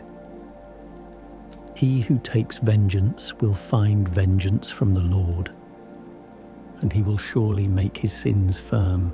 Forgive your neighbor the hurt that he has done, and then your sins will be pardoned when you pray. Does anyone harbor anger against another and expect healing from the Lord? Upon a man like himself he has no mercy, and does he make supplication for his own sins? He himself, being flesh, nourishes wrath. Who will make atonement for his sins? Remember your last end and stop enmity. Remember corruption and death, and be true to the commandments. Remember the commandments. And don't be angry with your neighbor. Remember the covenant of the highest, and overlook ignorance. Abstain from strife, and you will diminish your sins. For a passionate man will kindle strife. A man who is a sinner will trouble friends, and sow discord among those who are at peace. As is the fuel of the fire, so it will burn. And as the stoutness of the strife is, so it will burn. As is the strength of the man, so will be his wrath. And as is his wealth, so he will exalt his anger. A contention begun in haste kindles a fire, and hasty fighting sheds blood. If you blow on a spark, it will burn, and if you spit upon it, it will be quenched. Both of these come out of your mouth. Curse the whisperer and double-tongued, for he has destroyed many who were at peace. A slanderer has shaken many, and dispersed them from nation to nation. It has pulled down strong cities, and overthrown the houses of great men. A slanderer has cast out brave women, and deprived them of their labors. He who listens to it will not find rest, nor will he live quietly. The stroke of a whip makes a mark in the flesh, but the stroke of a tongue will break bones. Many have fallen by the edge of the sword, yet not so many as those who have fallen because of the tongue. Happy is he who is sheltered from it, who has not passed through its wrath, who has not drawn its yoke and has not been bound with its bands. For its yoke is a yoke of iron, and its bands are bands of brass. Its death is an evil death, and Hades is better than it. It will not have rule over godly men. They will not be burned in its flame. Those who forsake the Lord will fall into it. It will burn among them and won't be quenched. It will be sent against them like a lion.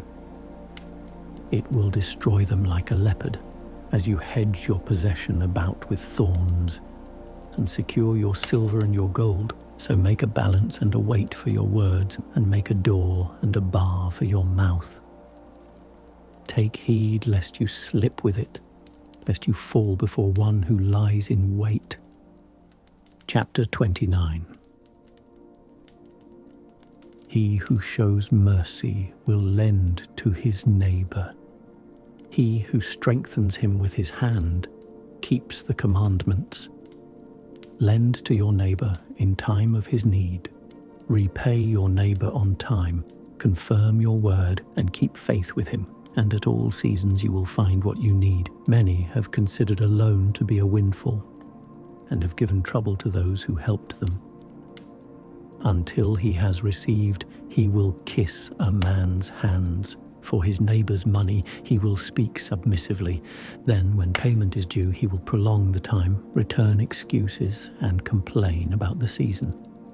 If he prevails, the creditor will hardly receive half, and he will count it as a windfall. If not, he has deprived him of his money, and he has gotten him for an enemy without cause. He will pay him with cursing and railing. Instead of honor, he will pay him disgrace. Many, on account of fraud, have turned away.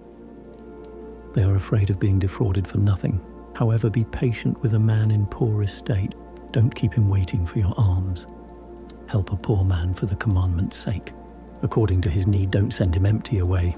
Lose your money for a brother and a friend. Don't let it rust under a stone and be lost. Allocate your treasure according to the commandments of the Most High, and it will profit you more than gold. Store up almsgiving in your store chambers, and it will deliver you out of all affliction. It will fight for you against your enemy, better than a mighty shield and a ponderous spear. A good man will be surety for his neighbor. He who has lost shame will fail him. Don't forget the kindness of your guarantor, for he has given his life for you. A sinner will waste the property of his guarantor. He who is thankless will fail him who delivered him. Being surety has undone many who were prospering, and shaken them as a wave of the sea. It has driven mighty men from their homes. They wandered among foreign nations. A sinner who falls into suretyship and undertakes contracts for work will fall into lawsuits. Help your neighbor according to your power, and be careful not to fall yourself. The essentials of life are water, bread, a garment, and a house for privacy.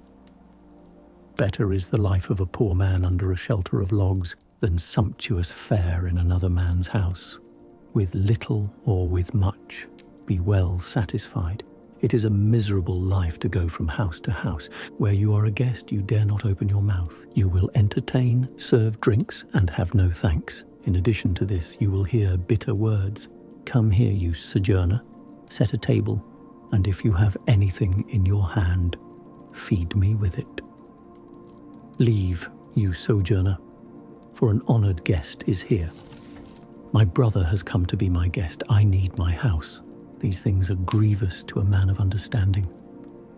The scolding about lodging and the insults of creditors. Chapter 30. He who loves his son will continue to lay stripes upon him, that he may have joy from him in the end. He who chastises his son will have profit from him, and will brag about him among his acquaintances. He who teaches his son will provoke his enemy to jealousy. Before friends he will rejoice in him, His father dies and is as though he had not died, for he has left one behind him like himself.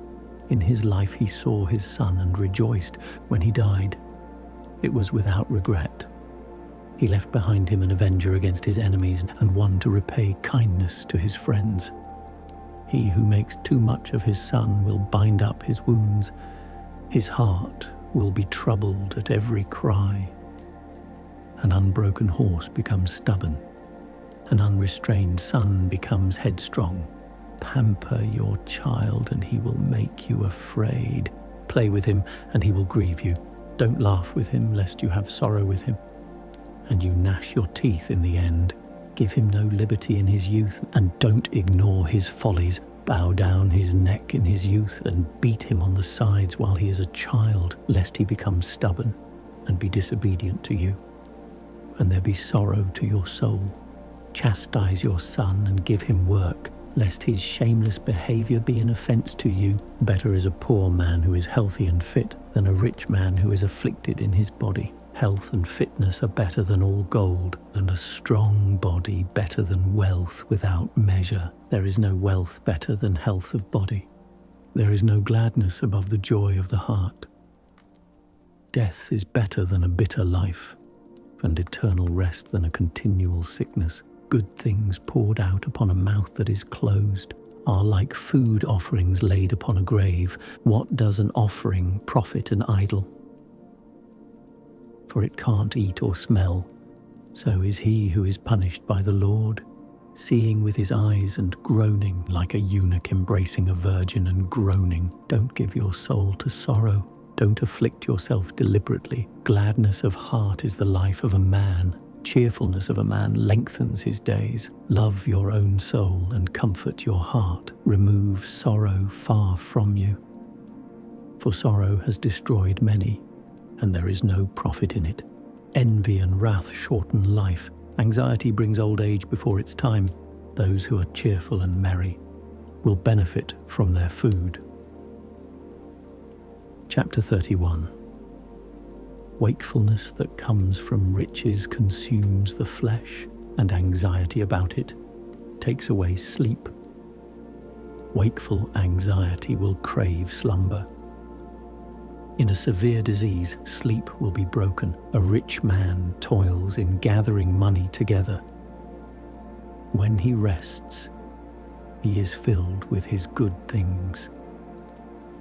A poor man toils in lack of substance. When he rests, he becomes needy. He who loves gold won't be justified. He who follows destruction will himself have his fill of it. Many have been given over to ruin for the sake of gold. Their destruction meets them face to face. It is a stumbling block to those who sacrifice to it.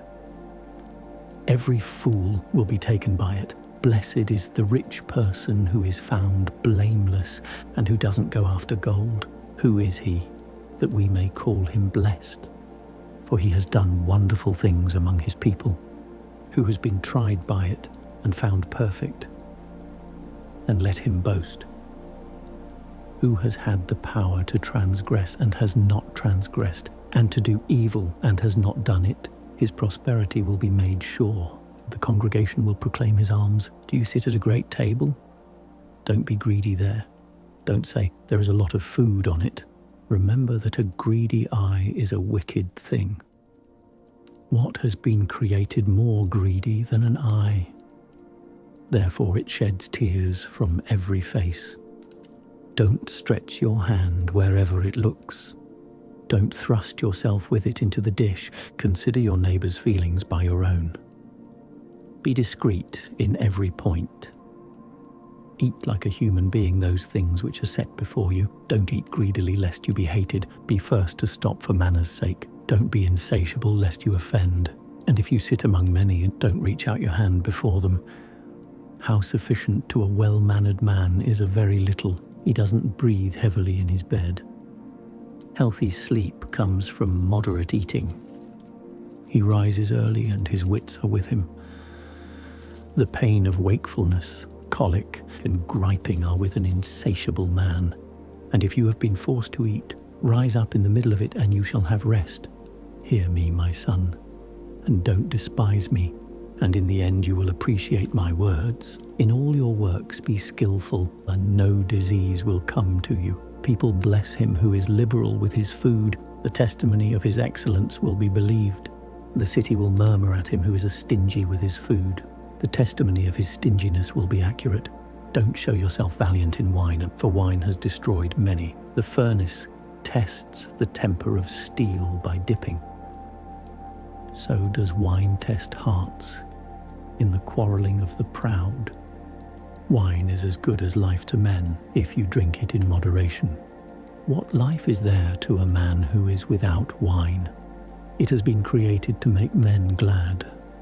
Wine drunk in season and in moderation is joy of heart and gladness of soul. Wine drunk excessively is bitterness of soul, with provocation and conflict. Drunkenness increases the rage of a fool to his hurt. It diminishes strength and adds wounds. Don't rebuke your neighbor at a banquet of wine. Don't despise him in his mirth. Don't speak a word of reproach to him. Don't distress him by making demands of him. Chapter 32. Have they made you ruler of a feast? Don't be lifted up. Be among them as one of them. Take care of them first, and then sit down. And when you have done all your duties, take your place, that you may be gladdened on their account, and receive a wreath for your good service. Speak, you who are older, for it's your right, but with sound knowledge, and don't interrupt the music.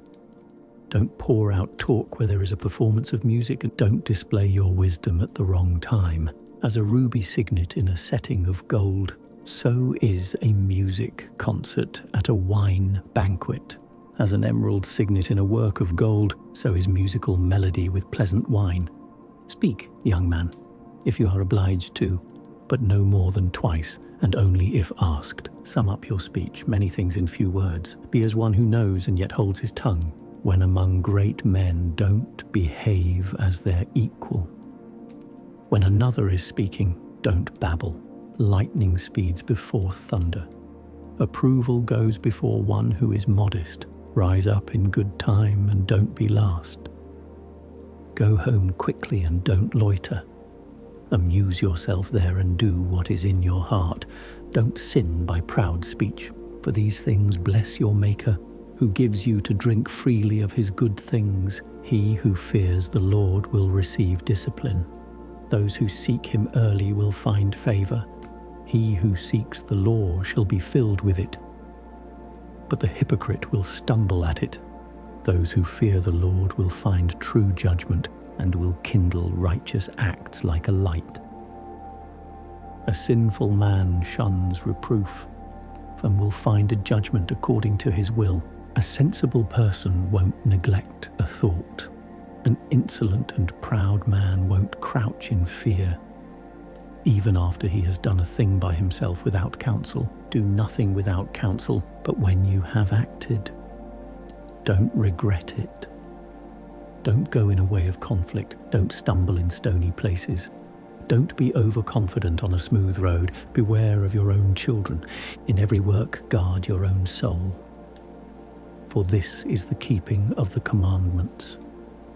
He who believes the law gives heed to the commandment. He who trusts in the Lord will suffer no loss. Chapter 33. No evil will happen to him who fears the Lord, but in trials once and again he will deliver him.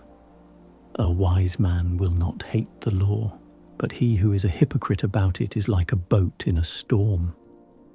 A man of understanding will put his trust in the law, and the law is faithful to him, as when one asks a divine oracle. Prepare your speech, and so you will be heard. Bind up instruction, and make your answer. The heart of a fool is like a cartwheel. His thoughts are like a rolling axle. A stallion horse is like a mocking friend. He neighs under everyone who sits upon him. Why does one day excel another? When all the light of every day in the year is from the sun, they were distinguished by the Lord's knowledge, and he varied seasons and feasts. Some of them he exalted and hallowed, and some of them he has made ordinary days, and all men are from the ground. Adam was created from dust. In the abundance of his knowledge the Lord distinguished them and made their ways different. Some of them he blessed and exalted, and some of them he made holy and brought near to himself. Some of them he cursed and brought low and overthrew them from their place. As the clay of the potter in his hand, all his ways are according to his good pleasure. So men are in the hand of him who made them, to give to them according to his judgment. Good is the opposite of evil, and life is the opposite of death. So the sinner is the opposite of the godly. Look upon all the works of the Most High like this. They come in pairs, one against another. I was the last on watch, like one who gleans after the grape gatherers. By the Lord's blessing I arrived before them and filled my winepress like one who gathers grapes. Consider that I labored not for myself alone, but for all those who seek instruction.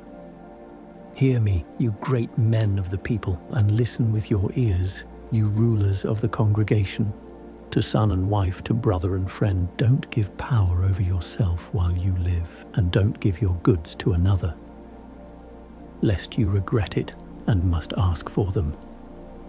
While you still live and breath is in you, don't give yourself over to anybody, for it is better that your children should ask from you than that you should look to the hand of your children. Excel in all your works.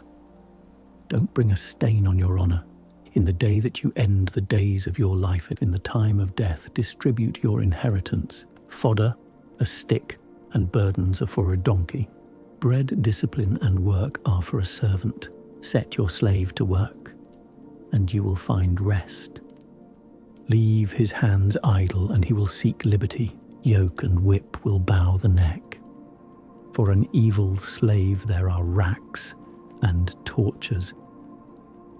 Send him to labor that he not be idle, for idleness teaches much mischief. Set him to work as is fit for him. If he doesn't obey, make his fetters heavy. Don't be excessive toward any. Do nothing unjust. If you have a slave, treat him like yourself, because you have bought him with blood. If you have a slave, treat him like yourself, for like your own soul you will need him. If you treat him ill and he departs and runs away, which way will you go to seek him? Chapter 34. Vain and false hopes are for a man void of understanding. Dreams give wings to fools, as one who grasps at a shadow and follows after the wind. So is he who sets his mind on dreams. The vision of dreams is a reflection, the likeness of a face near a face. From an unclean thing what can be cleansed? From that which is false, what can be true? Divinations and soothsayings and dreams are vain. The heart has fantasies like a woman in labor, if they are not sent in a visitation from the Most High. Don't give your heart to them, for dreams have led many astray. They have failed by putting their hope in them. Without lying, the law will be fulfilled. Wisdom is complete in a faithful mouth. A well-instructed man knows many things. He who has much experience will declare understanding. He who has no experience knows few things, but he who has traveled increases cleverness. I have seen many things in my travels. My understanding is more than my words. I was often in danger even to death. I was preserved because of these experiences. The spirit of those who fear the Lord will live, for their hope is in him who saves them. Whoever fears the Lord won't be afraid and won't be a coward, for he is his hope. Blessed is the soul of him who fears the Lord. To whom does he give heed? Who is his support? The eyes of the Lord are on those who love him, a mighty protection and strong support, a cover from the hot blast, a shade from the noonday sun, a guard from stumbling and a help from falling. He raises up the soul and enlightens the eyes. He gives health, life, and blessing. He who sacrifices a thing wrongfully gotten. His offering is made in mockery. The mockeries of wicked men are not acceptable. The Most High has no pleasure in the offerings of the ungodly, neither is he pacified for sins by the multitude of sacrifices. Like one who kills a son before his father's eyes is he who brings a sacrifice from the goods of the poor.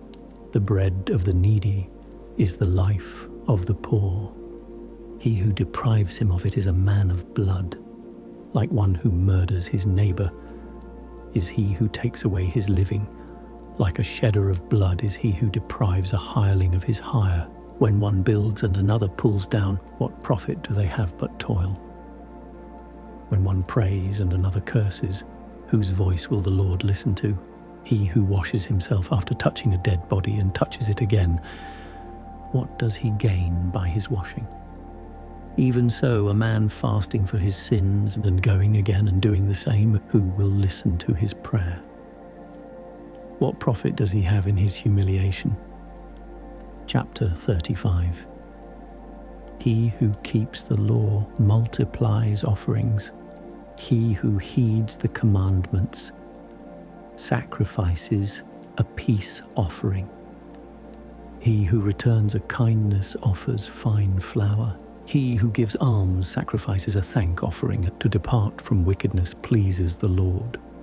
To depart from unrighteousness is an atoning sacrifice. See that you don't appear in the presence of the Lord empty, for all these things are done because of the commandment.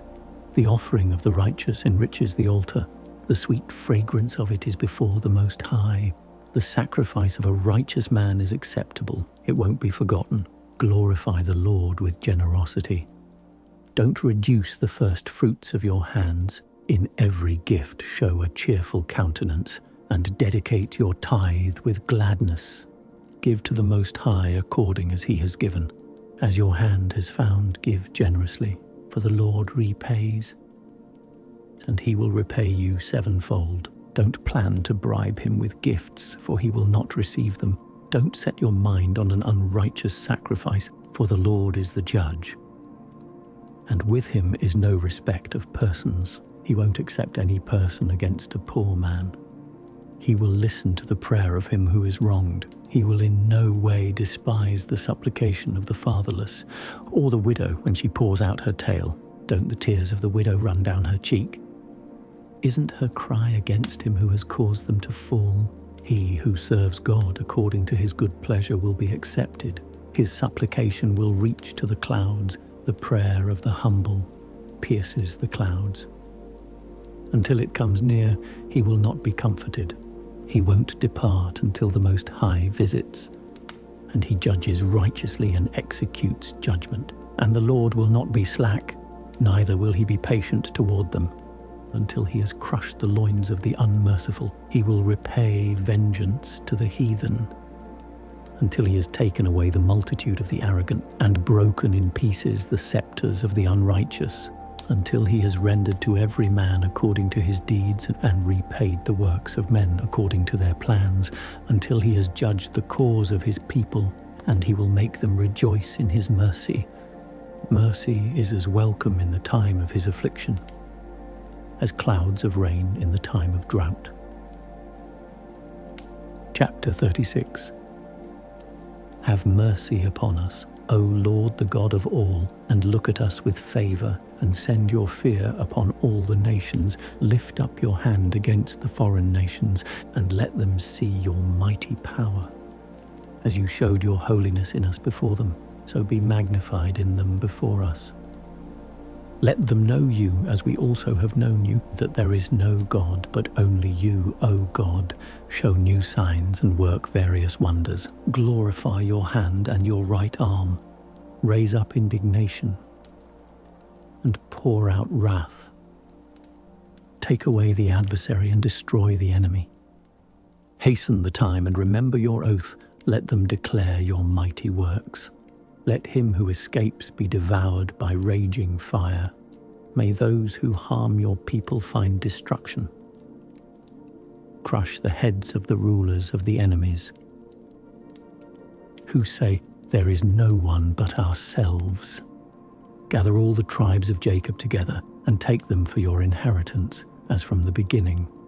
O Lord, have mercy upon the people that is called by your name, and upon Israel, whom you likened to a firstborn. Have compassion upon the city of your sanctuary, Jerusalem, the place of your rest. Fill Zion, exalt your oracles, and fill your people with your glory. Give testimony to those who were your creatures in the beginning, and fulfill the prophecies that have been spoken in your name. Reward those who wait for you, and men will put their trust in your prophets. Listen, O Lord, to the prayer of your servants, according to the blessing of Aaron concerning your people, and all those who are on the earth will know that you are the Lord, the eternal God. The belly will eat any food, but one food is better than another. The mouth tastes meats taken in hunting, so does an understanding heart detect false speech. A contrary heart will cause heaviness. A man of experience will pay him back. A woman will receive any man, but one daughter is better than another. The beauty of a woman cheers the countenance. A man desires nothing more. If kindness and humility are on her tongue, her husband is not like other sons of men. He who gets a wife gets his richest treasure, a helpmeet for him and a pillar of support. Where no hedges, the property will be plundered. He who has no wife will mourn as he wanders. For who would trust a nimble robber who skips from city to city? Even so, who would trust a man who has no nest and lodges wherever he finds himself at nightfall? Chapter 37. Every friend will say, "I also am his friend." But there is a friend which is only a friend in name. Isn't there a grief in it even to death, when a companion and friend is turned into an enemy? O wicked imagination, why were you formed? To cover the dry land with deceit. There is a companion who rejoices in the gladness of a friend, but in time of affliction will be against him. There is a companion who for the belly's sake labours with his friend, yet in the face of battle will carry his buckler. Don't forget a friend in your soul. Don't be unmindful of him in your riches. Every counsellor extols counsel, but some give counsel in their own interest. Let your soul beware of a counsellor, and know in advance what is his interest, for he will take counsel for himself, lest he cast the lot against you, and say to you, "Your way is good." Then he will stand near you to see what will happen to you. Don't take counsel with one who looks askance at you. Hide your counsel from those who are jealous of you.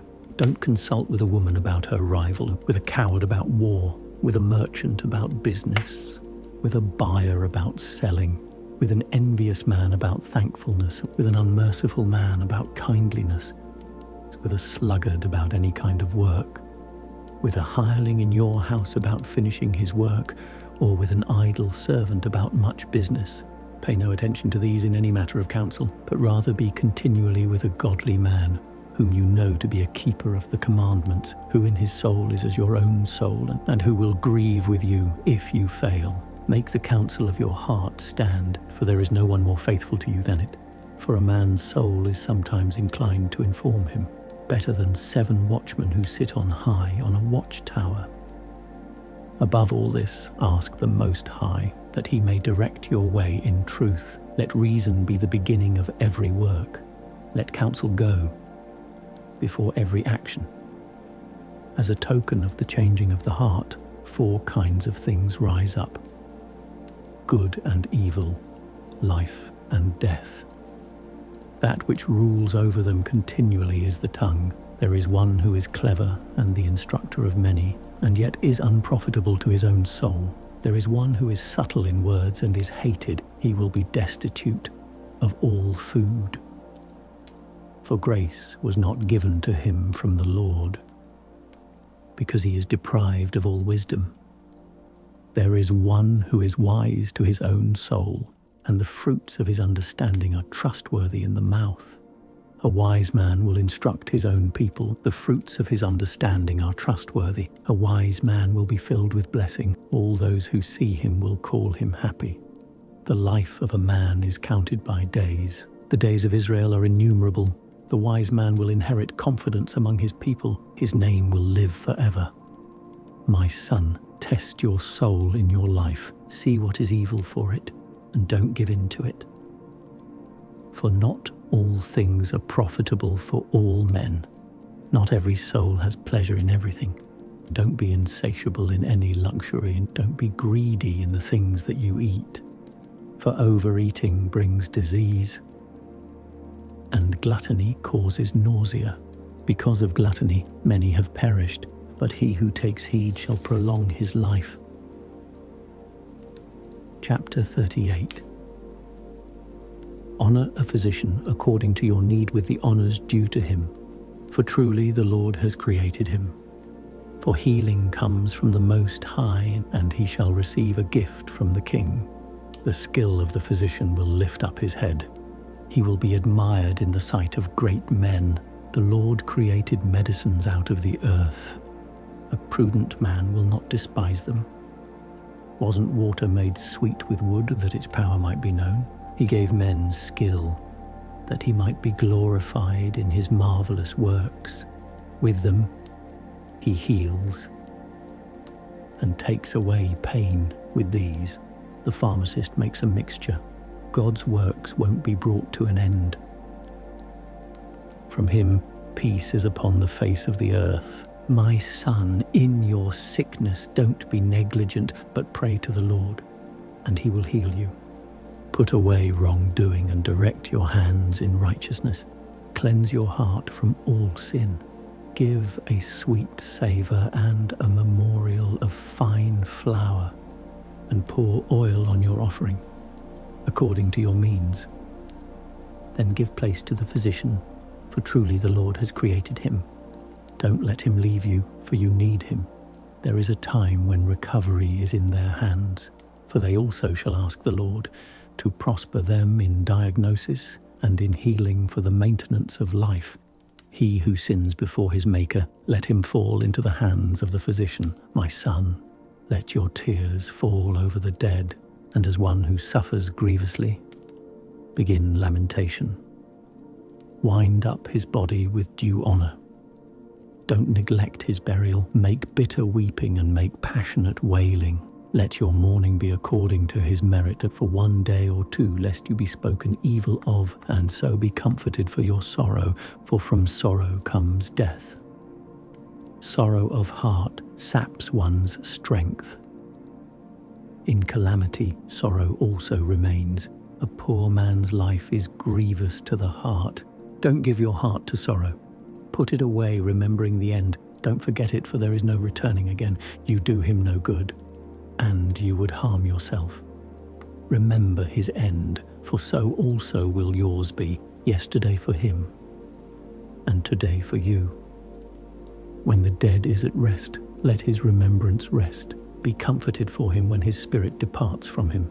The wisdom of the scribe comes by the opportunity of leisure. He who has little business can become wise. How could he become wise who holds the plough, who glories in the shaft of the goad, who drives oxen and is occupied in their labors, and who mostly talks about bulls? He will set his heart upon turning his furrows.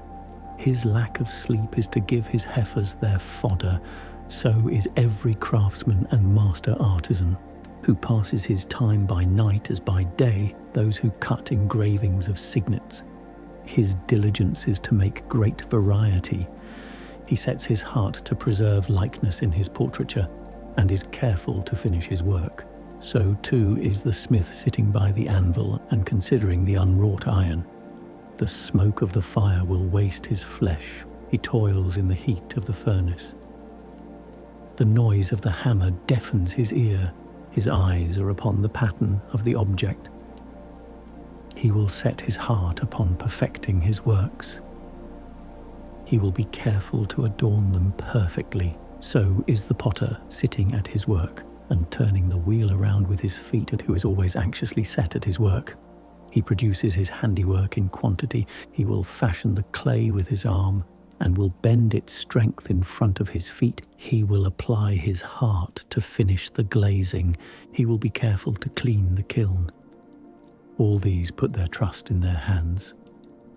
Each becomes skillful in his own work. Without these, no city would be inhabited. Men wouldn't reside as foreigners or walk up and down there. They won't be sought for in the council of the people. They won't mount on high in the assembly. They won't sit on the seat of the judge. They won't understand the covenant of judgment. Neither will they declare instruction and judgment. They won't be found where parables are, but they will maintain the fabric of the age. Their prayer is in the handiwork of their craft. Chapter 39. Not so he who has applied his soul and meditates in the law of the Most High. He will seek out the wisdom of all the ancients and will be occupied with prophecies. He will keep the sayings of the men of renown and will enter in amidst the subtleties of parables. He will seek out the hidden meaning of proverbs and be conversant in the dark sayings of parables. He will serve among great men and appear before him who rules.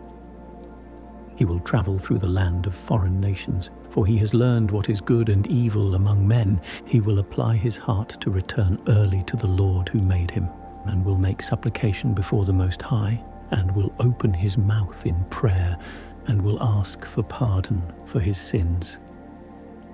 If the great Lord wills, he will be filled with the spirit of understanding. He will pour forth the words of his wisdom, and in prayer give thanks to the Lord. He will direct his counsel and knowledge, and he will meditate in his secrets. He will show the instruction which he has been taught, and will glory in the law of the covenant of the Lord. Many will commend his understanding. So long as the world endures, it won't be blotted out. His memory won't depart. His name will live from generation to generation. Nations will declare his wisdom. The congregation will proclaim his praise. If he continues, he will leave a greater name than 1,000. If he finally rests, it is enough for him.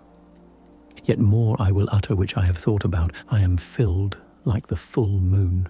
Listen to me, you holy children, and bud forth like a rose growing by a brook of water. Give a sweet fragrance like frankincense. Put forth flowers like a lily. Scatter a sweet smell and sing a song of praise. Bless the Lord for all his works. Magnify his name and give utterance to his praise. With the songs on your lips and with harps, say this when you utter his praise. All the works of the Lord are exceedingly good, and every command will be done in its time. No one can say, "What is this? Why is that?" For at the proper time they will all be sought out. At his word the waters stood as a heap, as did the reservoirs of water at the word of his mouth. At his command all his good pleasure is fulfilled. There is no one who can hinder his salvation. The works of all flesh are before him. It's impossible to be hidden from his eyes. He sees from everlasting to everlasting. There is nothing too wonderful for him. No one can say, "What is this? Why is that?" For all things are created for their own uses. His blessing covered the dry land as a river, and saturated it as a flood. As he has made the waters salty, so the heathen will inherit his wrath. His ways are plain to the holy. They are stumbling blocks to the wicked. Good things are created from the beginning for the good. So are evil things for sinners. The main things necessary for the life of man are water, fire, iron, salt, wheat, flour, and honey, milk, the blood of the grape, oil, and clothing. All these things are for good to the godly, but for sinners they will be turned into evils. There are winds that are created for vengeance, and in their fury they lay on their scourges heavily. In the time of reckoning they pour out their strength, and will appease the wrath of him who made them. Fire hail, famine, and death. All these are created for vengeance. Wild beasts' teeth, scorpions, adders, and a sword punishing the ungodly to destruction. They will rejoice in his commandment and will be made ready upon earth when needed. In their seasons they won't disobey his command. Therefore from the beginning I was convinced, and I thought it through and left it in writing. All the works of the Lord are good. He will supply every need in its time. No one can say, "This is worse than that," for they will all be well approved in their time. Now, with all your hearts and voices, sing praises and bless the Lord's name. Chapter 40. Great travail is created for every man. A heavy yoke is upon the sons of Adam from the day of their coming forth from their mother's womb, until the day for their burial in the mother of all things, the expectation of things to come, and the day of death trouble their thoughts and cause fear in their hearts. From him who sits on a throne of glory, even to him who is humbled in earth and ashes. From him who wears purple and a crown, even to him who is clothed in burlap, there is wrath, jealousy, trouble, unrest, fear of death, anger, and strife. In the time of rest upon his bed, his night sleep changes his knowledge. He gets little or no rest, and afterward in his sleep, as in a day of keeping watch. He is troubled in the vision of his heart, as one who has escaped from the front of battle. In the very time of his deliverance he awakens and marvels that the fear is nothing. To all creatures, human and animal, and upon sinners sevenfold more, come death, bloodshed, strife, sword, calamities, famine, suffering, and plague. All these things were created for the wicked, and because of them the flood came. All things that are of the earth turn to the earth again. All things that are of the waters return into the sea. All bribery and injustice will be blotted out. Good faith will stand forever. The goods of the unjust will be dried up like a river, and like a great thunder in rain will go off in noise. In opening his hands a man will be made glad. So lawbreakers will utterly fail. The children of the ungodly won't grow many branches and are as unhealthy roots on a sheer rock. The reeds by every water or river bank will be plucked up before all grass. Kindness is like a garden of blessings. Almsgiving endures forever. The life of one who labors and is content will be made sweet. He who finds a treasure is better than both. Children and the building of a city establish a name. A blameless wife is better than both. Wine and music rejoice the heart. The love of wisdom is better than both. The pipe and the lute make pleasant melody. A pleasant tongue is better than both. Your eye desires grace and beauty, but the green shoots of grain more than both. A friend and a companion is always welcome, and a wife with her husband is better than both. Relatives and helpers are for a time of affliction, but almsgiving rescues better than both. Gold and silver will make the foot stand sure, and counsel is esteemed better than both. Riches and strength will lift up the heart. The fear of the Lord is better than both. There is nothing lacking in the fear of the Lord. In it there is no need to seek help. The fear of the Lord is like a garden of blessing, and covers a man more than any glory. My son, don't lead a beggar's life. It is better to die than to beg. A man who looks to the table of another, his life is not to be considered a life. He will pollute his soul with another person's food, but a wise and well-instructed person will beware of that. Begging will be sweet in the mouth of the shameless, but it kindles a fire in his belly. Chapter 41. O death, how bitter is the memory of you to a man who is at peace in his possessions, To the man who has nothing to distract him and has prosperity in all things, and who still has strength to enjoy food, O death, your sentence is acceptable to a man who is needy and who fails in strength, who is in extreme old age, is distracted about all things, is perverse and has lost patience. Don't be afraid of the sentence of death. Remember those who have been before you and who come after. This is the sentence from the Lord over all flesh. And why do you refuse when it is the good pleasure of the Most High? Whether life lasts 10 or 100 or 1,000 years. There is no inquiry about life in Hades. The children of sinners are abominable children, and they frequent the dwellings of the ungodly. The inheritance of sinners' children will perish, and with their posterity will be a perpetual disgrace. Children will complain of an ungodly father, because they suffer disgrace because of him. Woe to you, ungodly men who have forsaken the law of the Most High God. If you are born, you will be born to a curse. If you die, a curse will be your portion. All things that are of the earth will go back to the earth, so the ungodly will go from a curse to perdition. The mourning of men is about their bodies, but the evil name of sinners will be blotted out.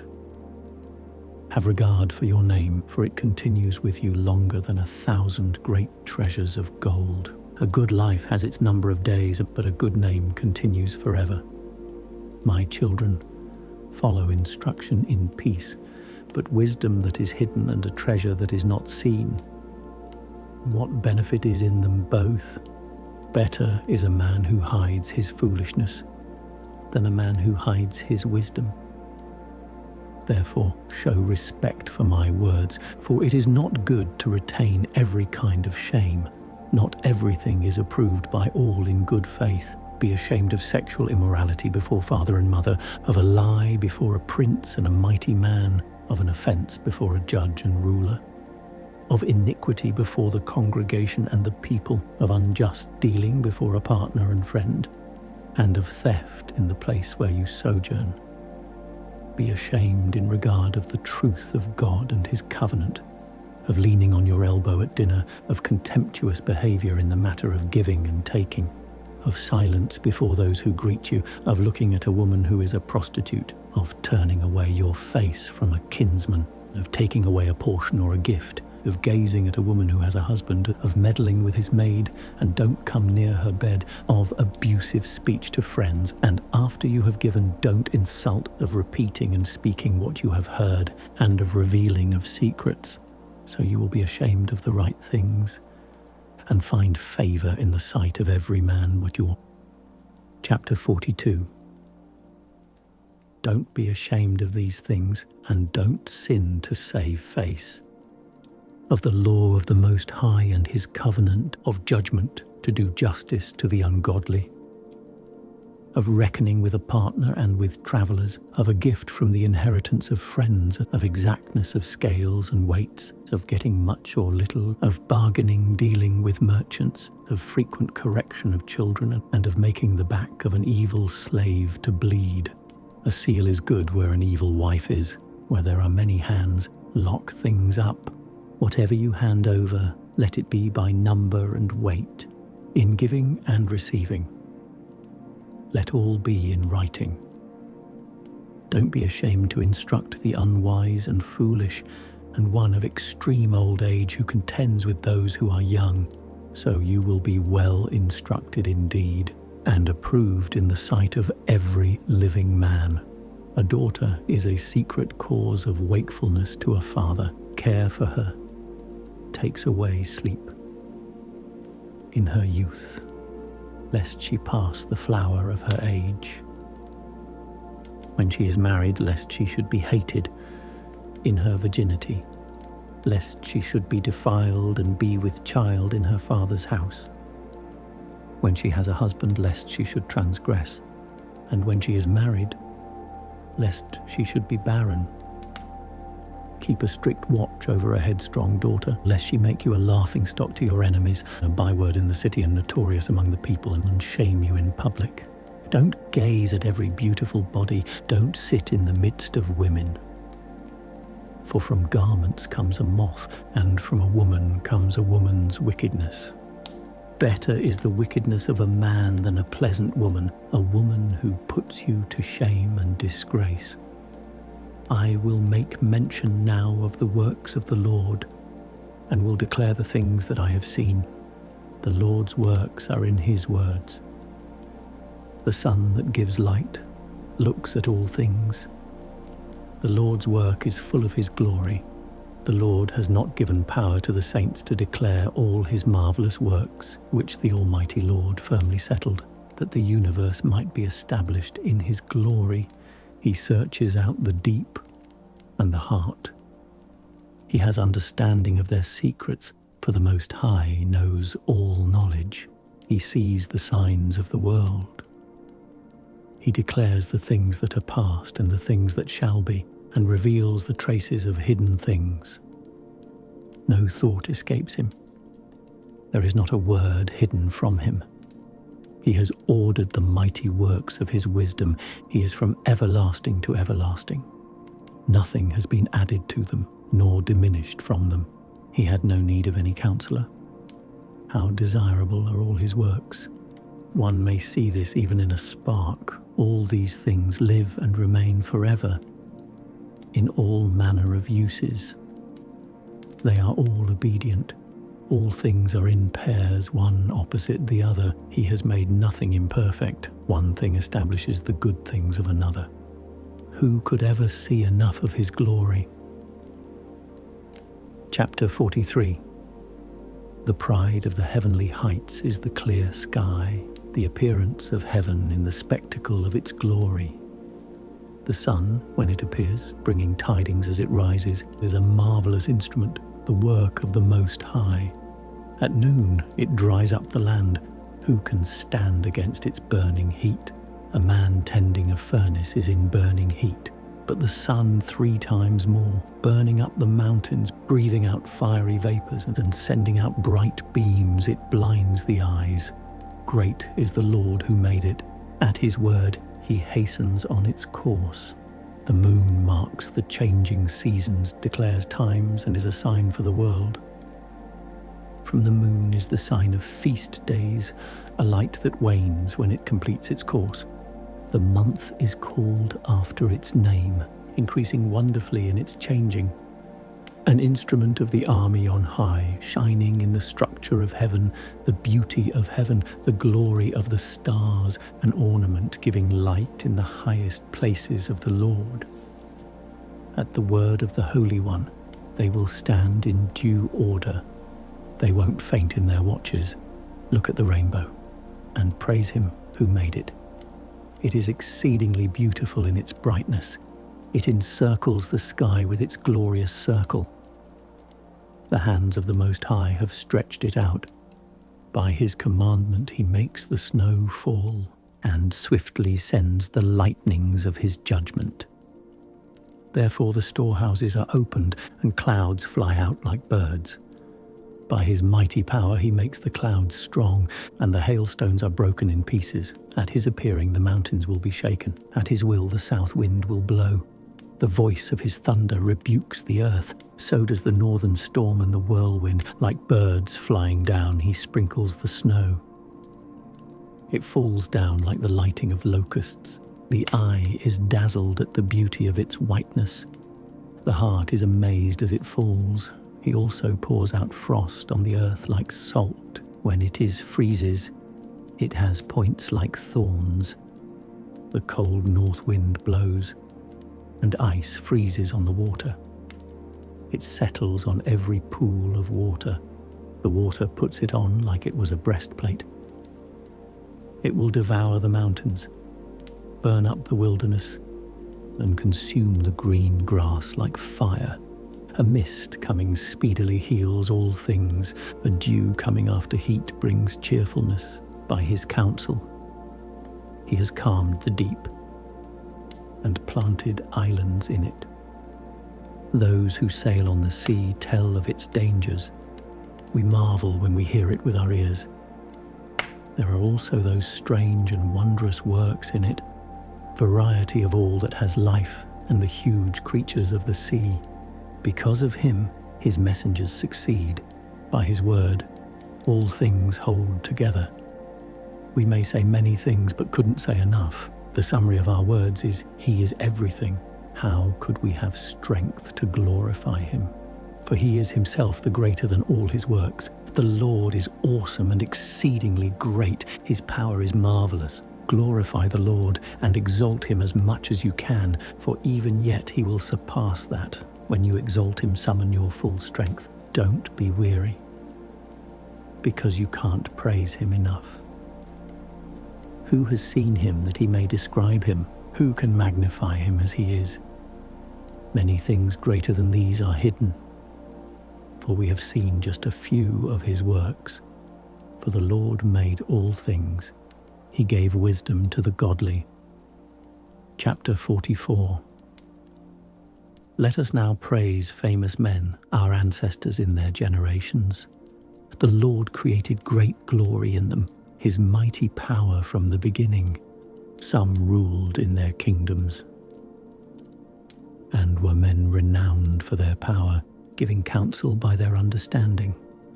Some have spoken in prophecies, leaders of the people by their counsels and by their understanding, giving instruction for the people. Their words in their instruction were wise. Some composed musical tunes and set forth verses in writing. Rich men endowed with ability, living peaceably in their homes. All these were honored in their generations and were outstanding in their days. Some of them have left a name behind them, and so that others declare their praises. But of others there is no memory. They perished as though they had not been. They become as though they had not been born. They and their children after them. But these were men of mercy, whose righteous deeds have not been forgotten. A good inheritance remains with their offspring. Their children are within the covenant. Their offspring stand fast with their children for their sakes. Their offspring will remain forever. Their glory won't be blotted out. Their bodies were buried in peace. Their name lives to all generations. People will declare their wisdom.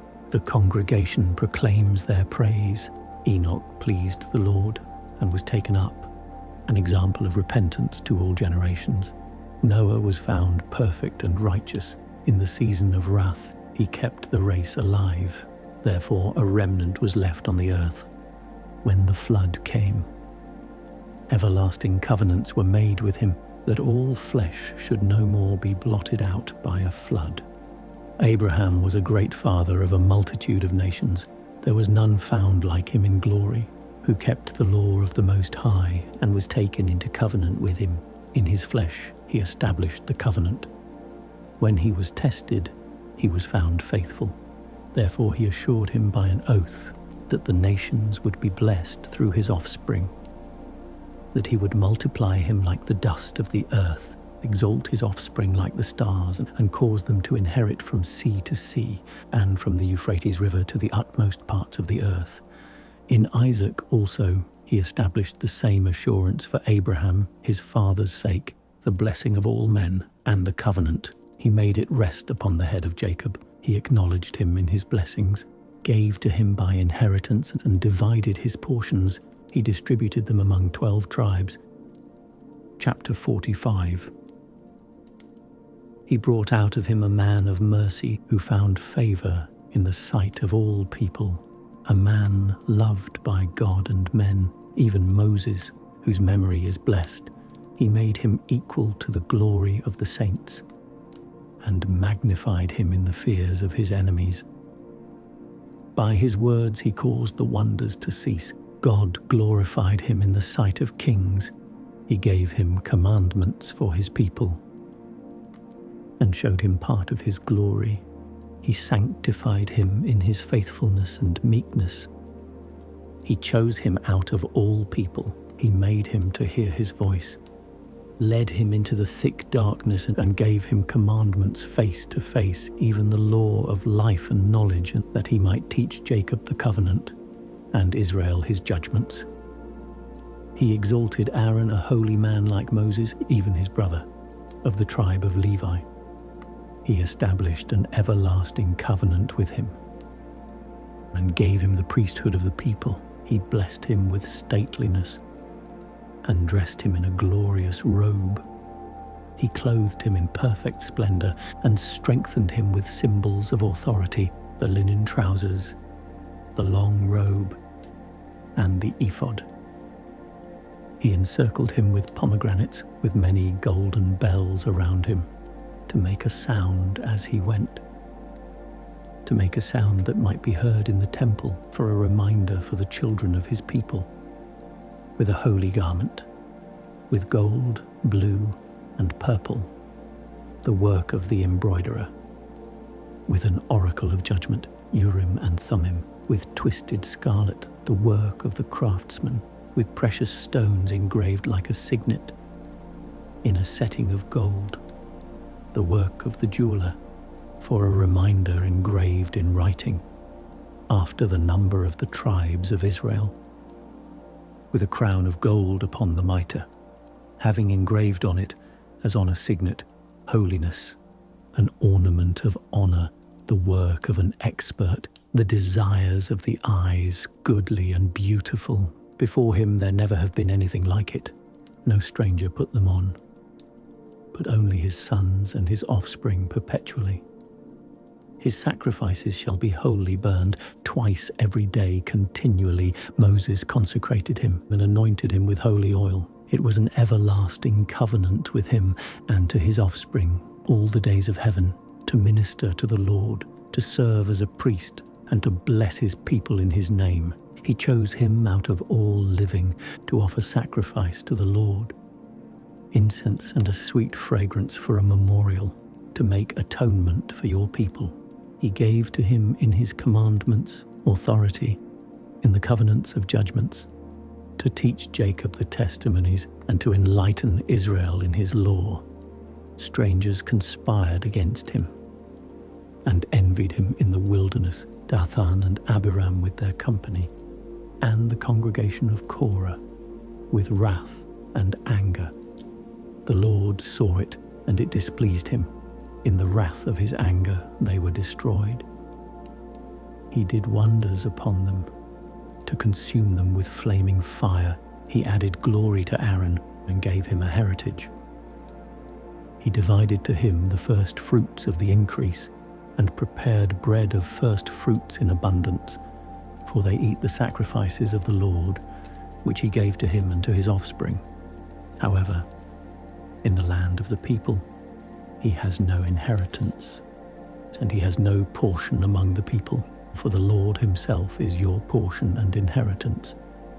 Phinehas the son of Eleazar is the third in glory, in that he was zealous in the fear of the Lord, and stood fast when the people turned away, and he made atonement for Israel. Therefore, a covenant of peace was established for him, that he should be leader of the sanctuary and of his people, that he and his offspring should have the dignity of the priesthood forever. Also he made a covenant with David the son of Jesse, of the tribe of Judah. The inheritance of the king is his alone from son to son.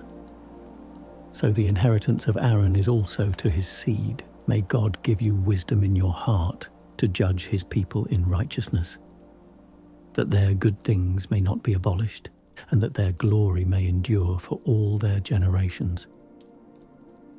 Chapter 46.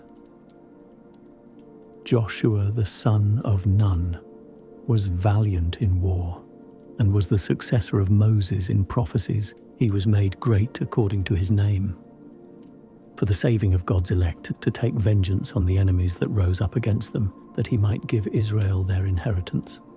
How he was glorified in the lifting up his hands, and in stretching out his sword against the cities, who before him stood so firm. For the Lord himself brought his enemies to him. Didn't the sun go back by his hand? Didn't one day become as two? He called upon the Most High, the Mighty One, when his foes pressed in all around him, and the great Lord heard him. With hailstones of mighty power, he caused war to break violently upon the nation, and on the slope he destroyed those who resisted, so that the nations might know his armor, how he fought in the sight of the Lord. For he followed the Mighty One, also in the time of Moses. He did a work of mercy, he and Caleb the son of Jephunneh. In that they withstood the adversary, hindered the people from sin, and stilled their wicked complaining, and of 600,000 people on foot, they two alone were preserved, to bring them into their inheritance, into a land flowing with milk and honey. The Lord gave strength to Caleb, and it remained with him to his old age, so that he entered the hill country, and his offspring obtained it for an inheritance, that all the children of Israel might see that it is good to follow the Lord. Also the judges, everyone by his name, all whose hearts didn't engage in immorality, and who didn't turn away from the Lord. May their memory be blessed. May their bones flourish again out of their place. May the name of those who have been honored be renewed in their children.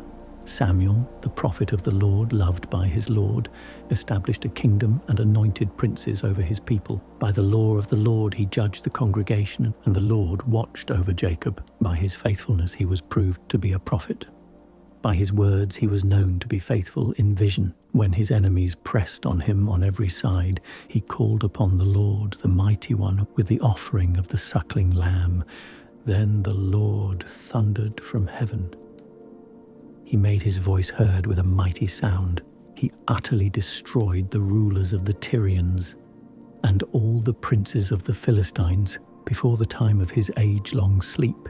He testified in the sight of the Lord and his anointed, "I have not taken any man's goods so much as a sandal," and no one accused him.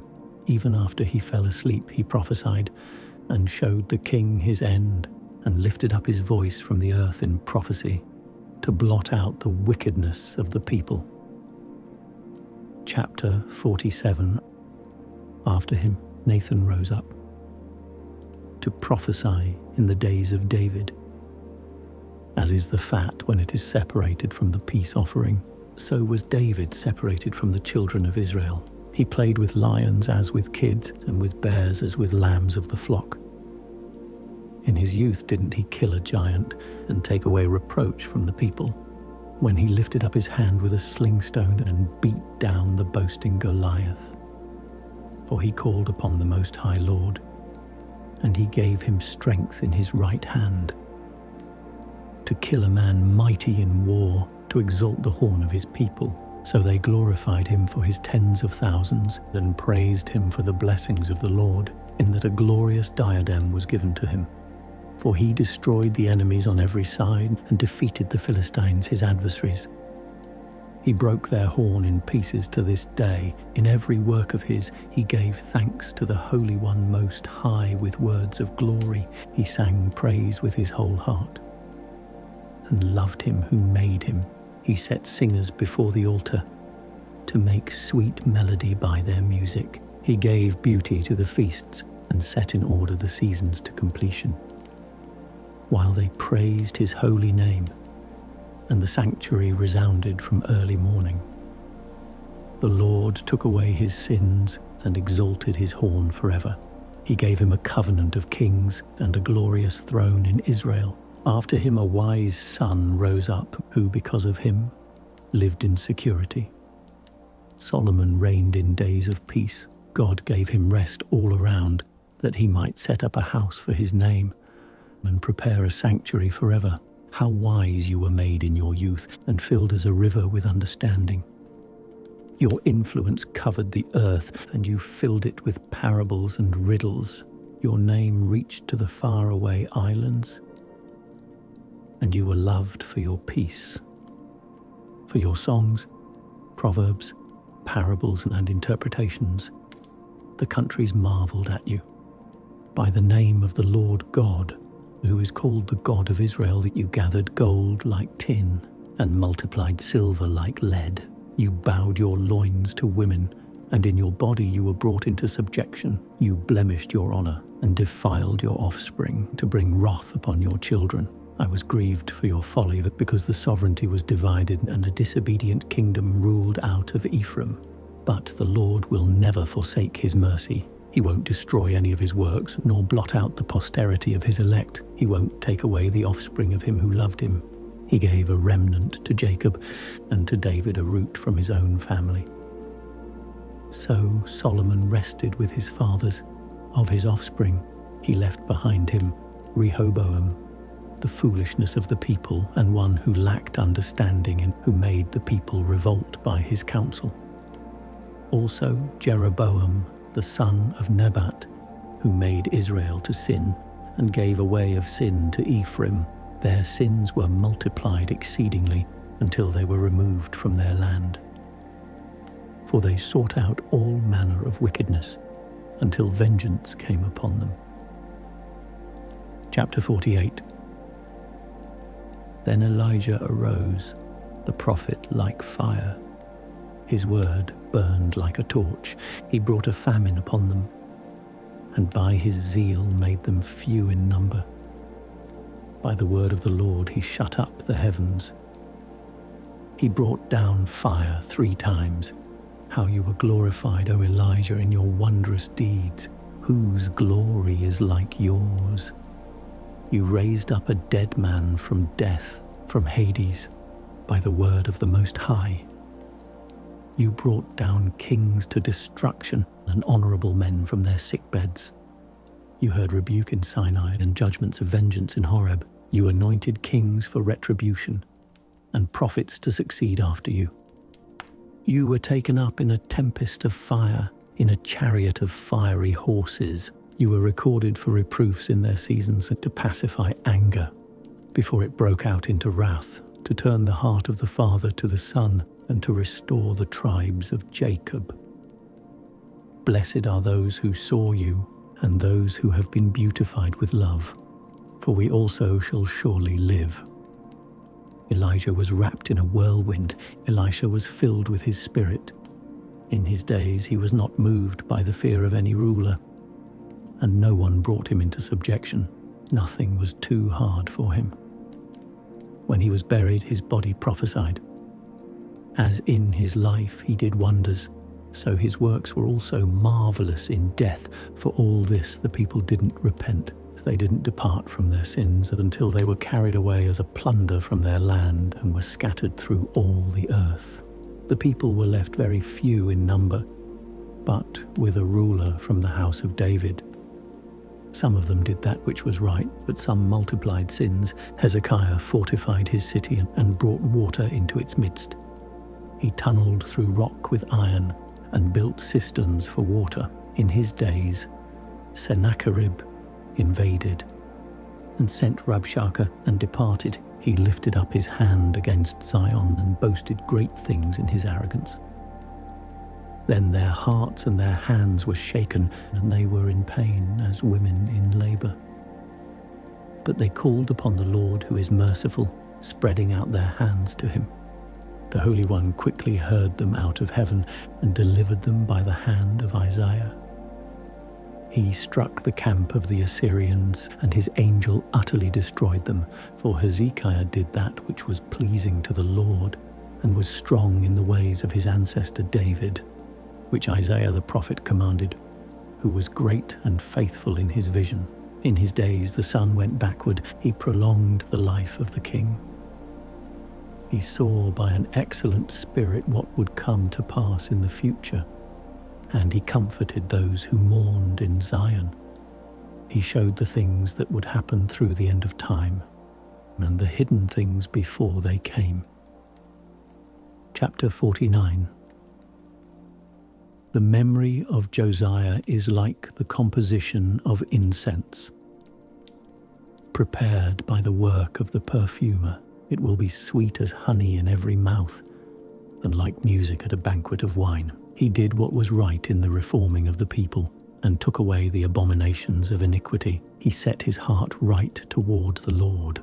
In lawless days he made godliness prevail, except David, Hezekiah, and Josiah. All were wicked because they abandoned the law of the Most High. The kings of Judah came to an end. They gave their power to others and their glory to a foreign nation. They set the chosen city of the sanctuary on fire and made her streets desolate, as it was written by the hand of Jeremiah, for they mistreated him. Yet he was sanctified in the womb to be a prophet, to root out, to afflict, to destroy, and likewise to build and to plant. Ezekiel saw the vision of glory, which God showed him on the chariot of the cherubim, for truly he remembered the enemies in rainstorm, and to do good to those who directed their ways aright. Also of the 12 prophets, may their bones flourish again out of their place. He comforted the people of Jacob and delivered them by confident hope. How shall we magnify Zerubbabel? He was like a signet ring on the right hand. So was Jesus the son of Josedek, who in their days built the house and exalted a people holy to the Lord, prepared for everlasting glory. Also of Nehemiah the memory is great. He raised up for us fallen walls, set up the gates and bars, and rebuilt our houses. No man was created upon the earth like Enoch, for he was taken up from the earth. Nor was there a man born like Joseph, a leader of his kindred, a supporter of the people. Even his bones were cared for. Shem and Seth were honored among men, but above every living thing in the creation was Adam. Chapter 50. It was Simon, the son of Onias, the high priest, who in his life repaired the house, and in his days strengthened the temple. The foundation was built by him to the height of the double walls, the lofty retaining walls of the temple enclosure. In his days, a water cistern was dug, the brazen vessel like the sea in circumference. He planned to save his people from ruin and fortified the city against siege. How glorious he was when the people gathered around him. As he came out of the house of the veil, he was like the morning star among clouds, like the full moon, like the sun shining on the temple of the Most High, like the rainbow shining in clouds of glory, like roses in the days of first fruits, like lilies by a water spring, like the shoot of the frankincense tree in summertime, but like fire and incense in the censer, like a vessel of beaten gold adorned with all kinds of precious stones, like an olive tree loaded with fruit, and like a cypress growing high among the clouds. When he put on his glorious robe and clothed himself in perfect splendor, ascending to the holy altar, he made the court of the sanctuary glorious. When he received the portions out of the priest's hands, as he stood by the hearth of the altar with his kindred like a garland around him, he was like a young cedar in Lebanon, surrounded by the trunks of palm trees. All the sons of Aaron in their glory held the Lord's offering in their hands before all the congregation of Israel. Finishing the service at the altars, that he might arrange the offering of the Most High, the Almighty, he stretched out his hand to the cup of libation and poured out the cup of the grape. He poured it out at the foot of the altar, a sweet-smelling fragrance to the Most High, the King of all. Then the sons of Aaron shouted. They sounded the trumpets of beaten work. They made a great fanfare to be heard, for a reminder before the Most High. Then all the people together hurried and fell down to the ground on their faces to worship their Lord, the Almighty, God, Most High. The singers also praised him with their voices. There was a sweet melody in the whole house, and the people implored the Lord Most High in prayer before him who is merciful, until the worship of the Lord was finished, and so they accomplished his service. Then he went down and lifted up his hands over the whole congregation of the children of Israel, to give blessing to the Lord with his lips, and to glory in his name. He bowed himself down in worship the second time to declare the blessing from the Most High. Now bless the God of all, who everywhere does great things, who exalts our days from the womb and deals with us according to his mercy. May he grant us joyfulness of heart, and that peace may be in our days in Israel for the days of eternity, to entrust his mercy with us, and let him deliver us in his time. With 2 nations my soul is vexed, and the third is no nation. Those who sit on the mountain of Samaria, the Philistines, and the foolish people who live in Shechem. I have written in this book the instruction of understanding and knowledge, I, Jesus, the son of Sirach Eleazar of Jerusalem, who out of his heart poured forth wisdom. Blessed is he who will exercise these things. He who lays them up in his heart will become wise, for if he does them, he will be strong in all things, for the light of the Lord is his guide. Chapter 51. A prayer of Jesus, the son of Sirach. I will give thanks to you, O Lord, O King, and will praise you, O God, my Saviour. I give thanks to your name, for you have been my protector and helper, and delivered my body out of destruction and out of the snare of a slanderous tongue, from lips that fabricate lies. You were my helper before those who stood by and delivered me, according to the abundance of your mercy and of your name, from the gnashings of teeth ready to devour, out of the hand of those seeking my life, out of the many afflictions I endured, from the choking of a fire on every side, and out of the midst of fire that I hadn't kindled, out of the depth of the belly of Hades, from an unclean tongue, and from lying words, the slander of an unrighteous tongue to the king. My soul drew near to death. My life was near to Hades. They surrounded me on every side. There was no one to help me. I was looking for human help, and there was none. Then I remembered your mercy, O Lord, and your working which has been from everlasting, how you deliver those who wait for you and save them out of the hand of their enemies. I lifted up my prayer from the earth and prayed for deliverance from death. I called upon the Lord, the Father of my Lord, that he would not forsake me in the days of affliction, in the time when there was no help against the proud. I will praise your name continually. I will sing praise with thanksgiving. My prayer was heard. You saved me from destruction and delivered me from the evil time. Therefore I will give thanks and praise to you and bless the name of the Lord. When I was yet young, before I went abroad, I sought wisdom openly in my prayer. Before the temple I asked for her. I will seek her out even to the end. From the first flower to the ripening grape, my heart delighted in her. My foot walked in uprightness. From my youth I followed her steps. I inclined my ear a little and received her, and found for myself much instruction. I profited in her. I will give glory to him who gives me wisdom, for I determined to practice her. I was zealous for that which is good. I will never be put to shame. My soul has wrestled with her. In my conduct I was exact. I spread out my hands to the sky above and bewailed my ignorances of her. I directed my soul to her. In purity I found her. I got myself a heart joined with her from the beginning. Therefore I won't be forsaken. My belly also was troubled to seek her. Therefore I have gained a good possession. The Lord gave me a tongue for my reward. I will praise him with it.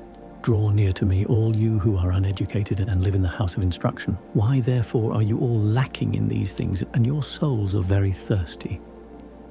I opened my mouth and spoke. Get her for yourselves without money. Put your neck under the yoke, and let your soul receive instruction. She is near to find. See with your eyes how I labored just a little, and found for myself much rest. Get instruction with a great sum of silver, and gain much gold by her. May your soul rejoice in his mercy, and may you all not be put to shame in praising him. Work your work before the time comes, and in his time he will give you your reward.